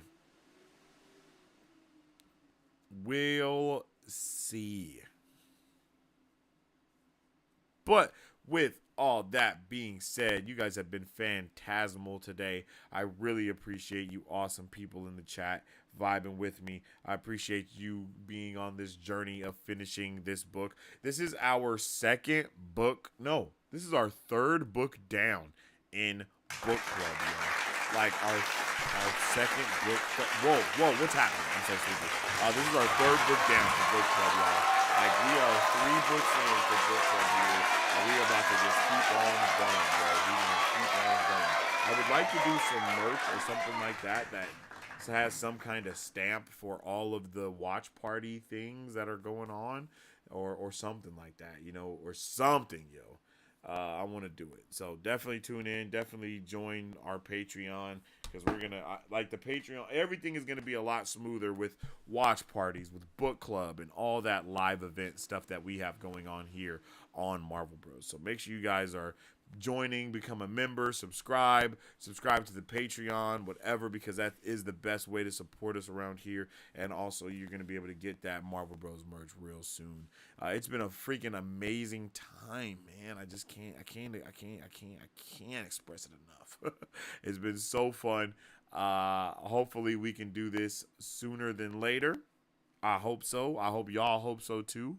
And it's been a wonderful day, and I hope you guys have a wonderful rest of your day, a wonderful rest of your night. And as always, if you haven't already, make sure you drop a like and a share on the stream, because it helps out tremendously with all the things that we do around these parts. You can also follow me on social media at Sensei Finito to stay up to date with all my thoughts, theories, and opinions on whatever I may be partaking in. You can also check us out on Marvel Bros to stay up to date with all things Marvel and everything pop culture. We are, we got all the stuff going, always coming up with the latest up-to-date news about pop culture things. So make sure y'all vibe with us over there.